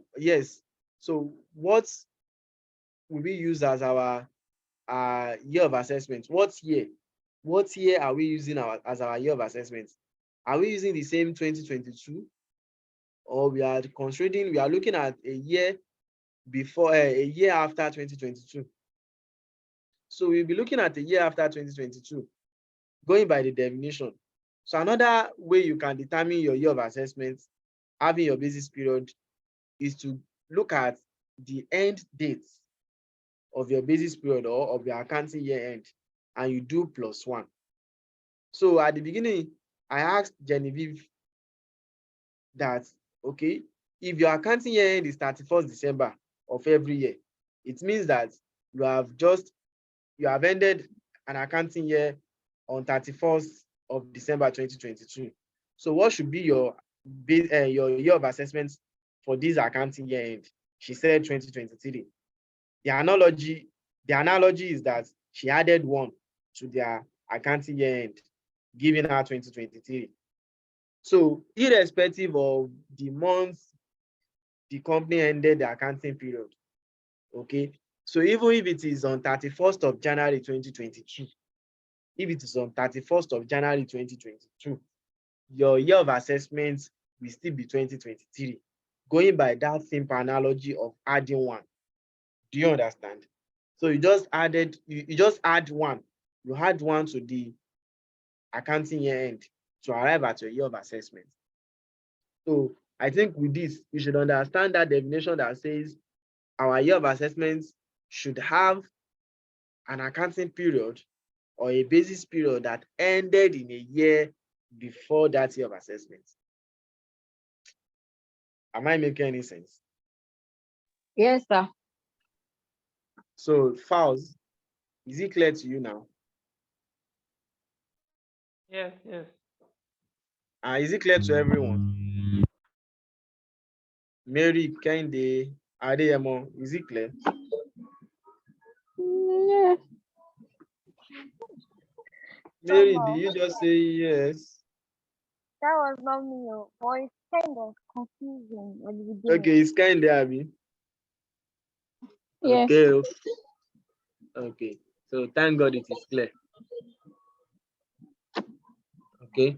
So let's move forward. Okay, we have an illustration here.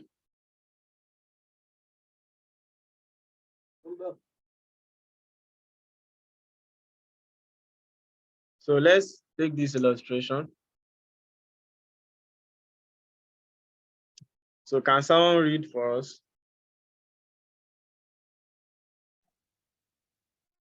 Illustration. Hello, who is reading?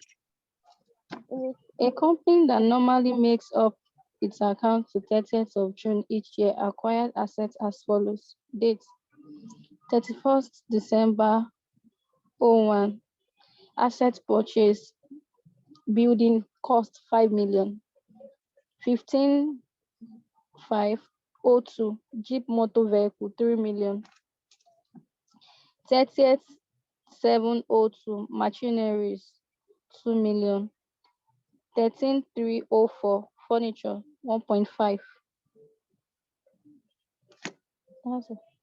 Okay, require determine the asset Determine the basic period and compute the capital allowance for the relevant assessment year. Okay.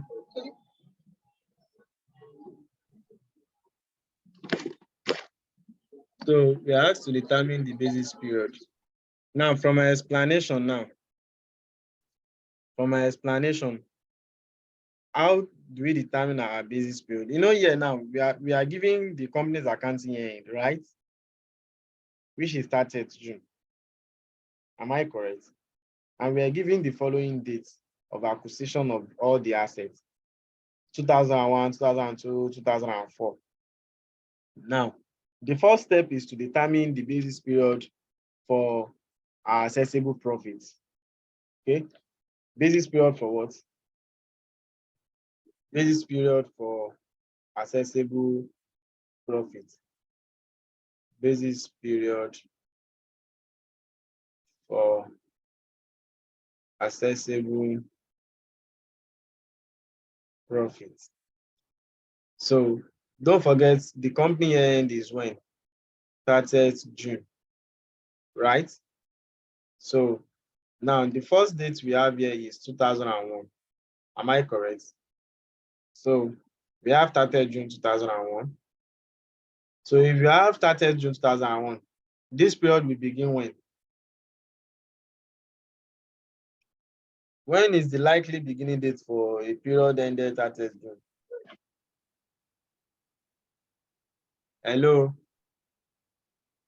2002. No, I mean the beginning period. The beginning period. That's 31st May. Okay, May 2020. 29. 31st May 2020. 31st May. Yeah. 31st or 29th May. 31st May 2020. No. No.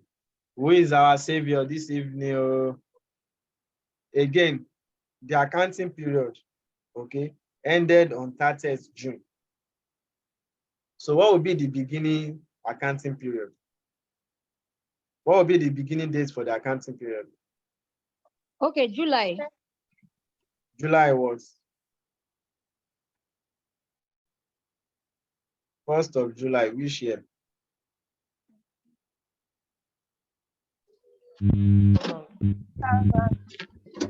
Eh? 2020. 2000. Now, see, if you have a question like this, you are giving the accounting year end. The examiner may not give you the beginning date.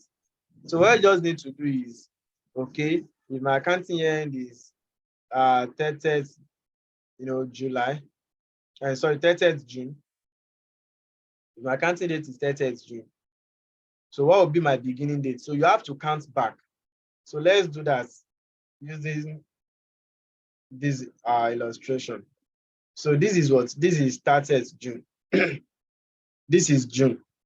Okay. So you count back. We have April. Sorry, we have May. We have May. Oh yeah, let me hear you. We have April. April, March, February, January, December, November, October, September, August, we have July. So yeah, now let's count. Don't forget that the objective is 12 months. The objective is 12 months. So we are counting from June, May, April, March, February, January, December, November, October, September, August, July.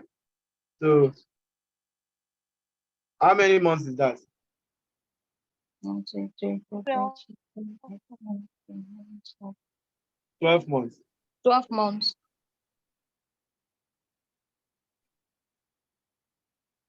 Okay, so that's how we arrive at this period. Okay, that's how we arrive at 1st July 2000. Do you understand? So don't forget that Yes, sir. the normal accounting period is a period of 12 months. So similarly, if we have our accounting date ending on ending on 30th June 2001. So what would be the beginning date for the next accounting period? What would be the beginning date for the next accounting period? July 1st, Which year? 2021. 2001. Okay. Sorry, So 2001. I keep saying yes, I 2021. understand. Don't worry. So we have 30th June 2002, right? 1st July 2002. And we also have 30th June 2003.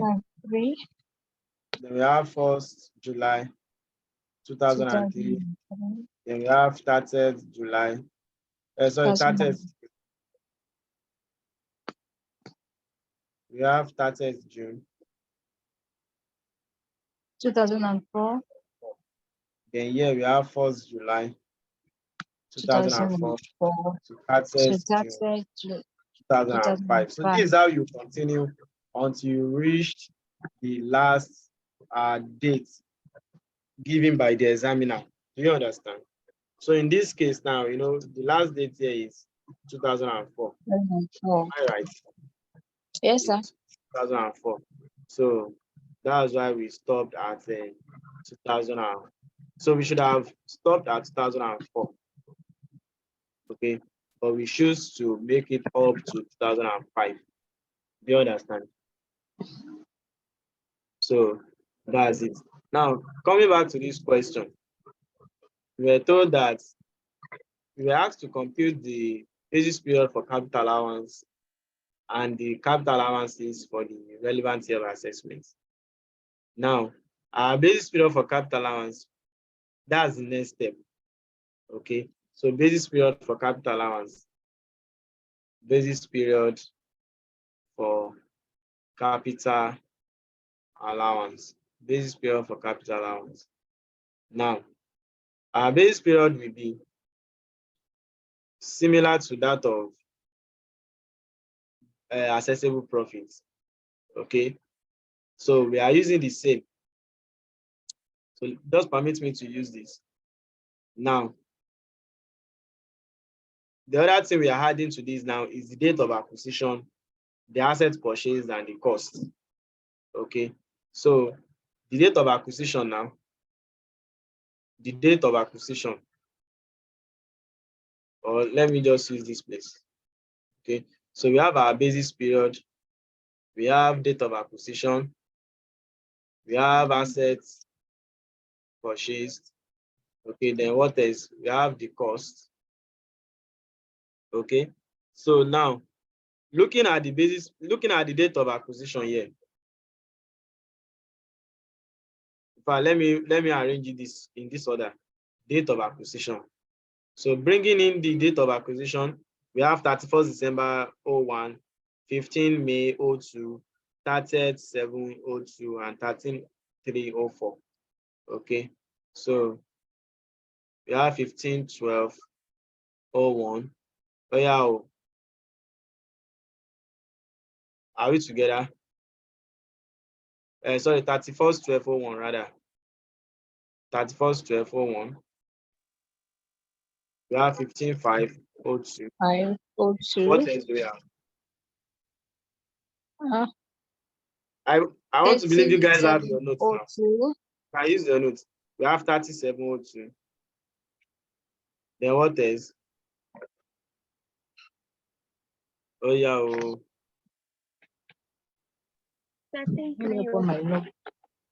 13th March 04. So now our basis period for capital allowance will be looking at this date of acquisition. So let's come back to this basis period here. Where does it fall?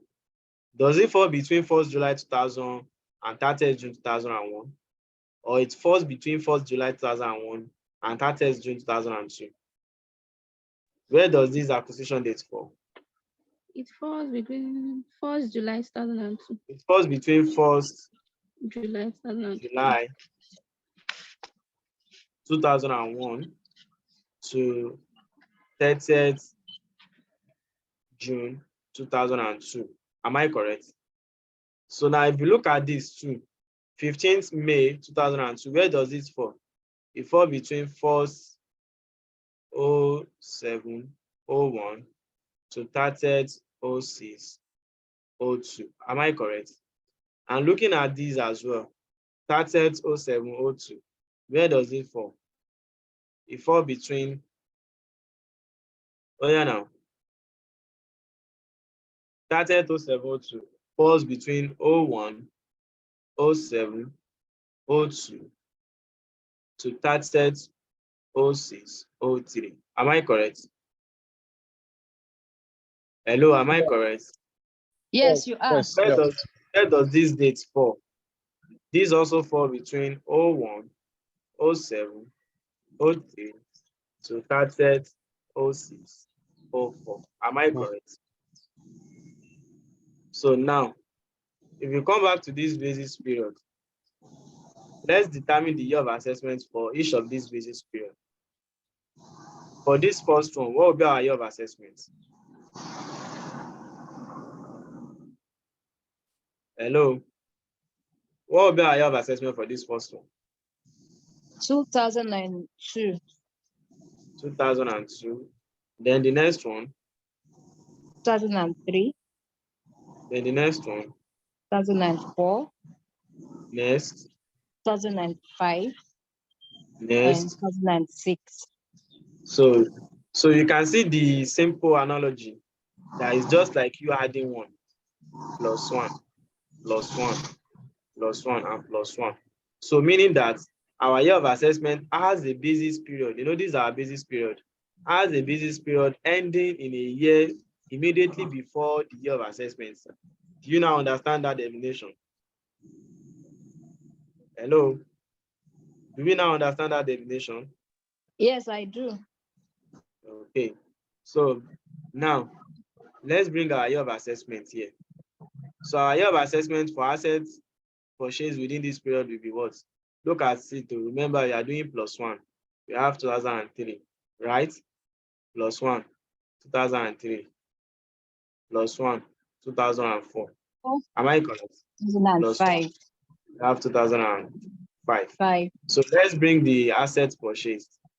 So what is the name of the asset that was purchased?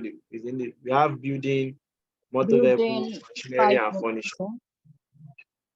So we have building, then motor vehicle, we have machinery, furniture. then we have furniture. Furniture. So what's the cost? 5 million. So we have 5 million naira. The next. Oh yeah. Oh. Let's be fast though. We are running out of time already. We have 3 million, 2 million, and 1.5 million. We have 3 million. 2 million. Am I correct? 2 million. Then we have 1.5 million naira. Now, looking at this question, you notice that the years we have here are like maybe 10, 20, 19, 18 years ago, right? Now, Yes, sir. something I want you to have at the back of your mind. In this illustration, okay, we'll be making reference to the provision of the Finance Act of 2019. Okay, provision of what? Of Finance Act of 2019. Okay, now this may not be applicable to these years. Okay, it may not be applicable to these years, unlike we having something like maybe 2020, 2021, 2022, and the likes. So because the provision of Finance Act is applicable on these years, also 2019, okay, is applicable on these years. But for your exam purpose, your examiner will be making reference to the provision of the Finance Act of 2019. You understand? So initially, what I have in mind is to take you through the old basis, the old basis for determining our basis period in line with the commencement rule, the cessation rule, and the likes. But because the Finance Act has eliminated, because using those rules, there is usually gapping and then overlapping.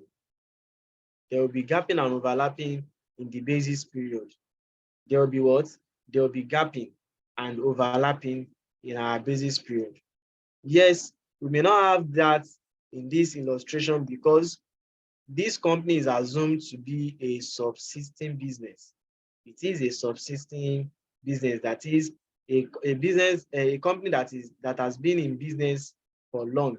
So this is not their first year. This is not their first year. Okay, so that's why. And then all companies, except for company that just commence and then company that cease to operate, all companies are assessed to tax on preceding year basis. Okay, but we have what we refer to as commencement rule. We have commencement rule and we have cessation rule. Okay, we have cessation rule. So before the Finance Act of 2019, for the commencement rule, the basis periods will be determined as thus. For the first year, we have from the and that will probably be what we are taught in school.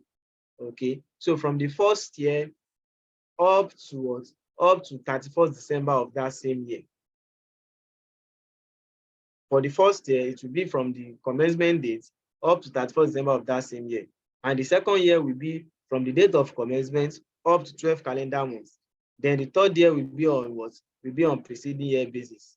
But if using the preceding year basis, the company has not commenced business as at the beginning date using the preceding year basis, we have to use the basis period for the second year, which is from the date of commencement up to 12 calendar months. So using this basis, they will usually be what? They will usually be overlapping.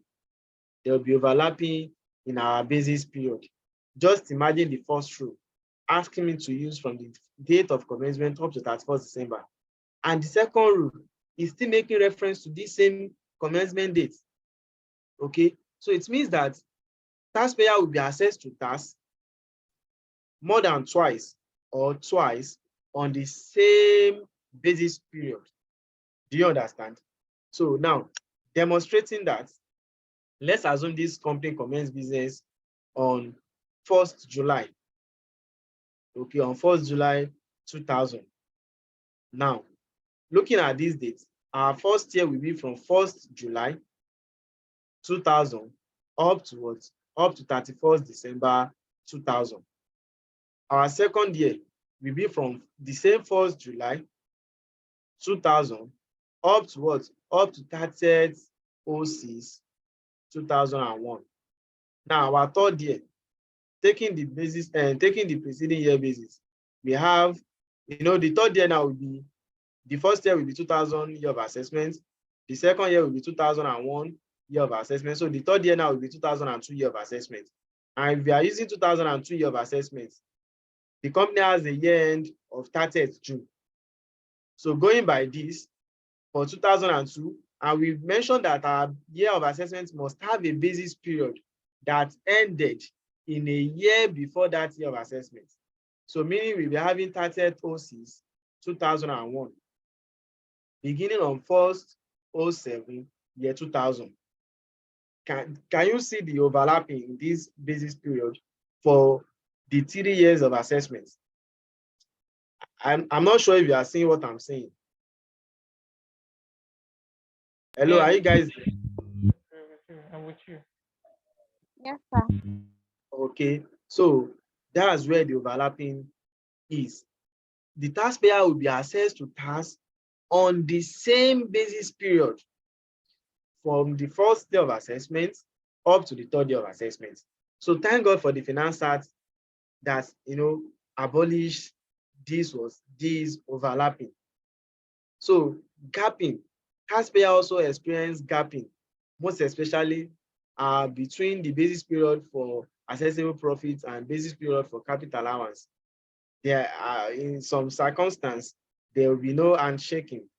Okay, so there will be no handshake between the basis period for capital allowance and basis period for assessable profits, thereby having gapping in our basis period. And also, looking at the cessation dates, we usually have the same thing too. But going by the provision of the Finance Act, this issue about gapping and overlapping our basis period no longer exists. So that's why I will be making reference to the provision of the Finance Act of 2019, and we ignore the old basis. So I've only explained this for you to have an idea. Do you understand? Okay, so now coming back to class, where do we stop? So we stopped at, okay, so we stop at the year of assessment. So we've determined the year of assessment, and these are the attributable costs. So how do we compute our capital allowance? Computation of capital allowance. Computation of capital allowances for all relevant years of assessment. So another thing I want you to note here is that I may choose not to have this statement, all relevant years of assessment. So instead, I may choose to have from 2000, to 2005 year of assessment based on what I have here. Okay. In fact, I may start from 2003 instead of 2000. From 2003, you get up to, from 2003 up to 2005 year of assessment. Do you get that? So because that's what we have here. That's what we have here from 2003 to 2005 year of assessment. So let's start our computation. We have our capital allowance rate, or let's start with the assets.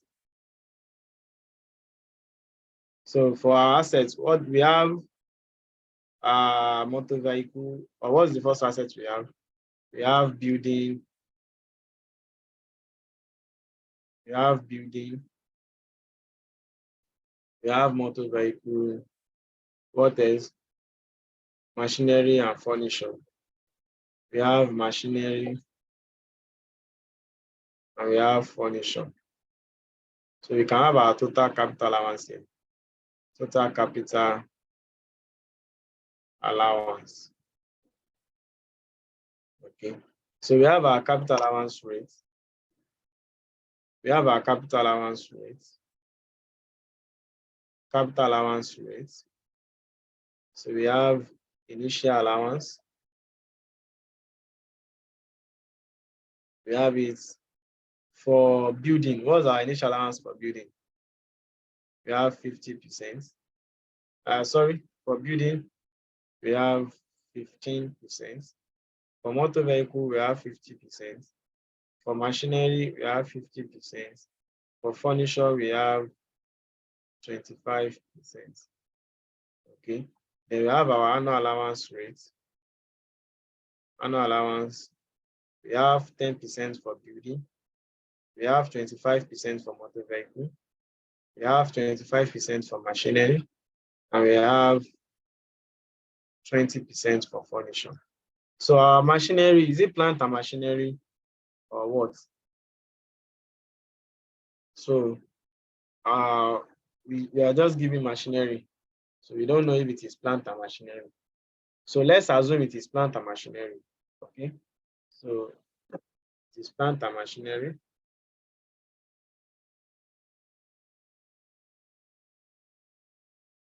Plant and machinery.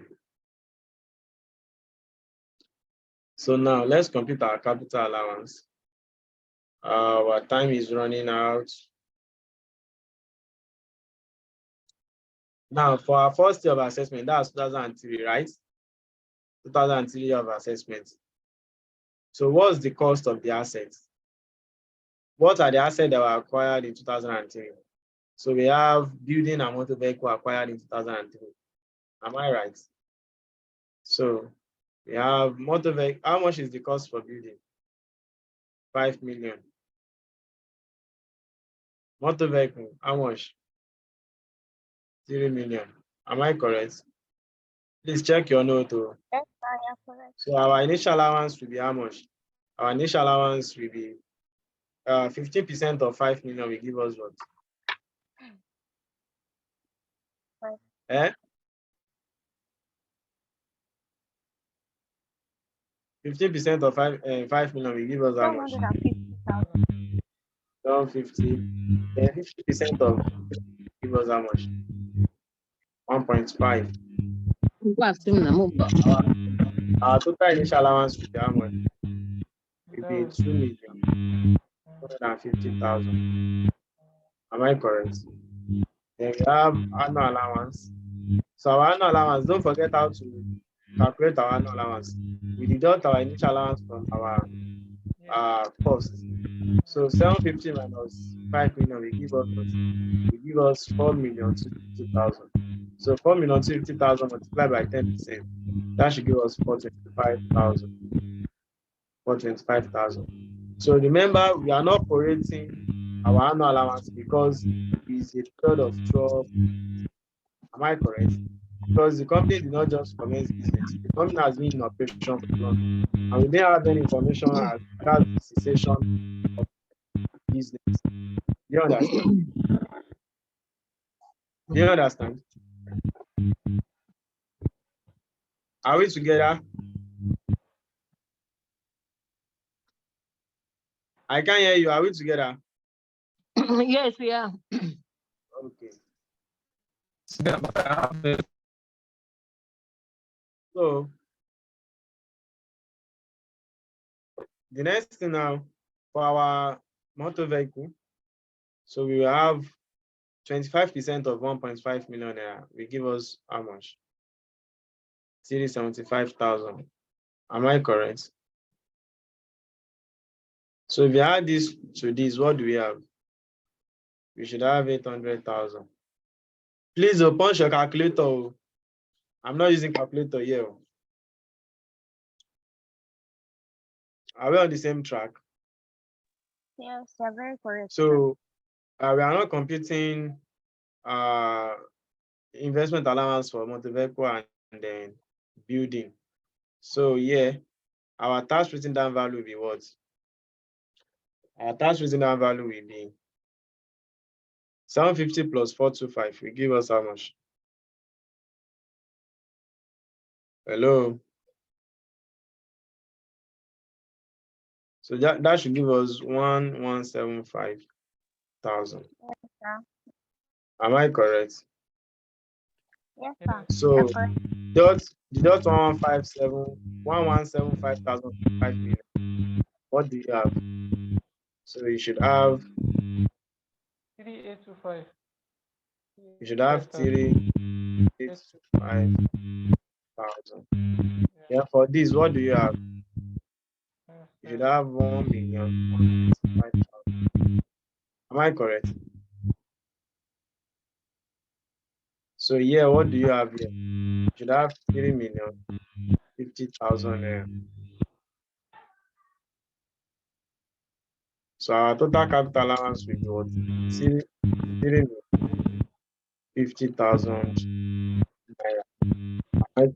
Am I making any sense? Yes, yes. Okay. So then we move to the following year. Okay. So which is 2004. So 2004 year of assessment. We have our motor vehicle, and we have our building, motor vehicle, plant and machinery, furnitures, We have our total capital allowance. Okay. So in our 2004 year of assessment, so do we have any asset acquired in 2004? Yes, we have plant and machinery. So for our building, we have our tax received value for building. We have 3825. Am I correct? And for motor vehicle, we have 1125. Okay, so now we didn't have for plant and machinery, we didn't have for production. So we have our cost. So this can be cost or addition. So it will be additions. For instance, if for motor vehicle and then building, we have, if for motor vehicle and building, we have asset acquired in 2004. So for building and motor vehicle, it will be addition. Okay. But for plant and machinery, which is the first assets and the first year, okay, the asset is acquired. So it is cost. So the cost and additions is the same. So in some tests, you may see it as addition, while in others, it may be written as cost. So the cost for motor plant and machinery is what? Is 2 million naira. Am I correct? So we didn't have anything for furniture. So we complete our initial allowance. Okay, so we are not completing initial allowance on building because there is no addition to building in 2004. And same thing for motor vehicle. But we complete initial allowance on plant and machinery. Do you agree? So, and what's the rate for plant and machinery? It is 50%. So meaning we are having 1 million naira. Okay, so we didn't have anything for furniture. So we have 1 million naira here. Then we have our annual allowance. So don't forget that we have annual allowance 2003 year of assessment. You know, annual allowance, we do it every year until the last year of the assets. So for building, our annual allowance is what? Our annual allowance is 425. And then for motor vehicle, it is 375. So we have 425. And we have 375. Okay. So in 2003, we don't have anything for plant and machinery and furniture. So we also have our annual allowance 2004 year of assessment. So in 2004, we don't have additions to building. So there's no annual allowance in 2004 for building and motor vehicle. The 2004 I'm referring to is the year of assessment. So you know we still have that of 2003 we are carrying forward. So in 2004, we acquire plant and machinery. So and the annual allowance on plant and machinery will be what? Will be 250,000 naira. Am I correct? So if you deduct 1 million from 2 million divided by 4, so you have 250,000 naira. So we don't have anything for furniture. So these give us 800,000 and this give us 250,000 naira. I hope you guys are following. So because this is plant and machinery, we're computing investment allowance. Don't forget that investment allowance is computed on plant and machinery and equipment. Okay, so we have our investment allowance at 10%, right? So 10% of this will give us what? Will give us 10% of plant and machinery on the cost will give us 200,000 naira. Am I correct? Will give us 200,000 naira. So we have the 200,000 naira here. So don't forget, we said that the investment allowance will not be considered in arriving at the tax written down value of the assets. In arriving at the tax written down value of the assets. So our tax written down value for building will be how much? It will be 3.4 million. Am I correct? Tax written down value. Then for motor vehicle, it will be how much? It will be 800, sorry. It will be 850,000. Am I correct? Hello, are you there? Is it 850,000 naira? 750. 750. So it will be 750.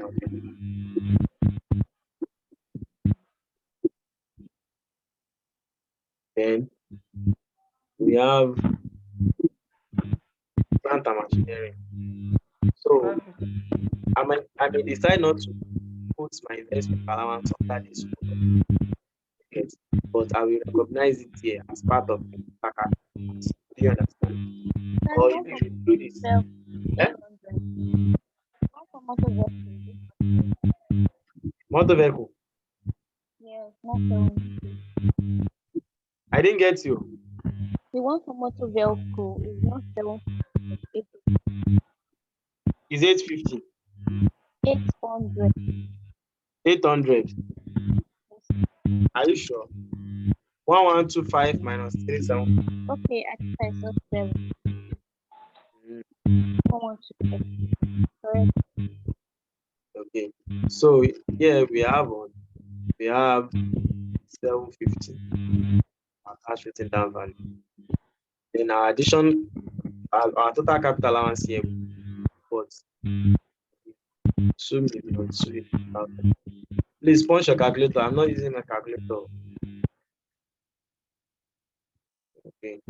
So these are our tax written down value as at 2004 year of assessment. Are we together? Okay. So we move to the last year, which is 2005 year of assessment. 2005 year of assessment. So we have building, we have motor vehicle, we have plant and machinery, we have furnitures, and we have our total capital allowance. So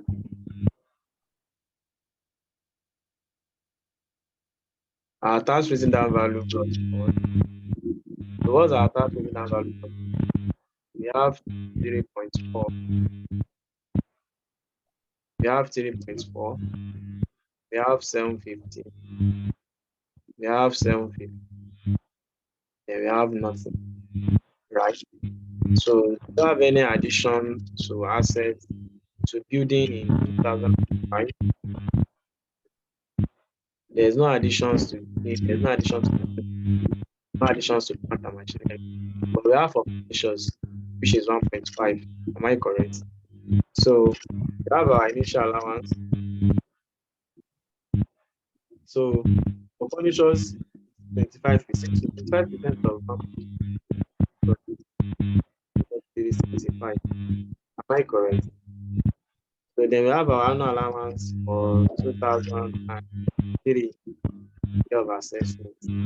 So for building, it is 425. Am I correct? For motor vehicle, we have 375. Then for plant and machinery, we have 250. Am I correct? So for furnitures, plant and machinery does not have 8,000. So we have nothing. Here we have 800. We have 375. So then our annual allowance in 2004 year of assessment, we have nothing here, nothing here. Then we have nothing here. So we have 50. Then our annual allowance 2005 year of assessment. So we have nothing here. We have nothing here. Nothing here. Then here. So what will be our annual allowance? So 20% deduct 375 from 1.5.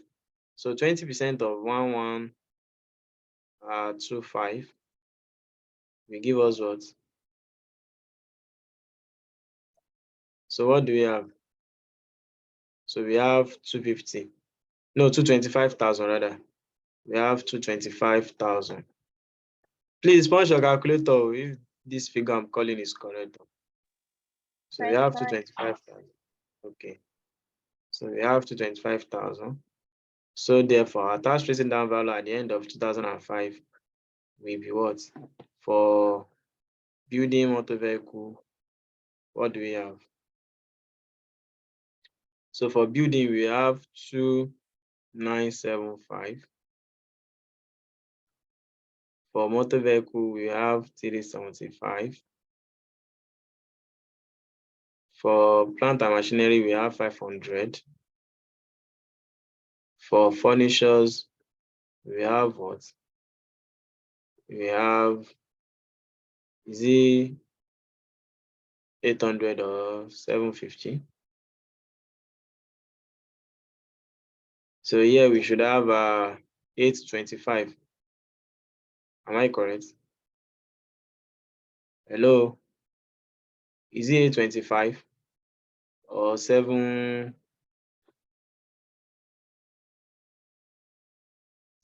what? 900. Okay, we have 900. Yeah. Yes, you are correct. We have 900.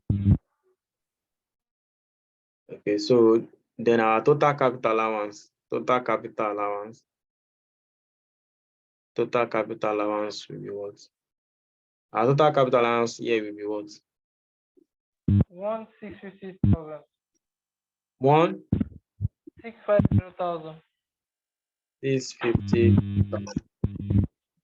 Okay, so now we can all see in our first year, our total capital allowance is 3,050,000. Second year, 2,250,000. Third year, we have 1,650,000. So for each year of assessment, for tax purpose, for our 2003 year of assessment, the available capital allowance is 3,050,000. In 2004 year of assessment, if all the capital allowance for 2003 is fully utilized, so what we have for 2004 will be 2,250,000 naira. But if otherwise, what we have for 2004 will be 2,250,000 naira plus the unutilized in 2003. And the same thing for 2005 as well. So you are going to do the 2006 yourself. So remember for capital allowance purpose, at the end of the life of an asset, it should remain 10 naira. Okay, it should remain 10 naira as the residual value, of the assets. So this 10 naira will be carried forward until the asset is disposed. So at the end of the life of the asset for tax purpose, there should be 10 naira. Okay, so meaning in 2006 year of assessment for motor vehicle, instead of deducting 375,000, you are deducting 374,990 naira. Okay, so that you can have a tax written down value of 10 naira at the end of the life. So the same thing is applicable to all type of assets or qualifying capital expenditure. Are we together? So the 10 naira will be carried forward until the asset is disposed. Is this clear? Did you understand? Hello, do you understand? Hello. Yes, sir. I understand, sir. Okay. So because of time, we'll be stopping here. The business finance lecturer will soon join the class. Okay. So with what we have done, I want to believe we understand capital allowance. You all understand how to compute capital allowance. So I want you to go attempt this. Okay. So it is another illustration. So I want you to do it yourself. So it is similar to what we just did. Do you get? So it is similar with what we just did. And I want you to apply your understanding of what we discussed in class on it. So others are the ones are the old rule, which I make reference to during the class. So if you want to try them, you can try. And if you're having issues, you can get to me on the class platform. Okay. So you can also attempt this one using your understanding of what we just did in class. Okay. So and then for the cessation, there's not much to discuss on that. Okay. So I want to believe There's an assignment on that. I don't know, but I want you guys to go read. You see, the guy has logged me out. So very soon he will end this meeting. Okay. So very soon he wants to end meeting. So, but before he does that, let's wrap up the class. So every other one you can read and understand. Okay. But where you're having issues, please do not hesitate to reach out to me on the class platform. So in this class, we have discussed the categories of asset that will qualify for capital allowances.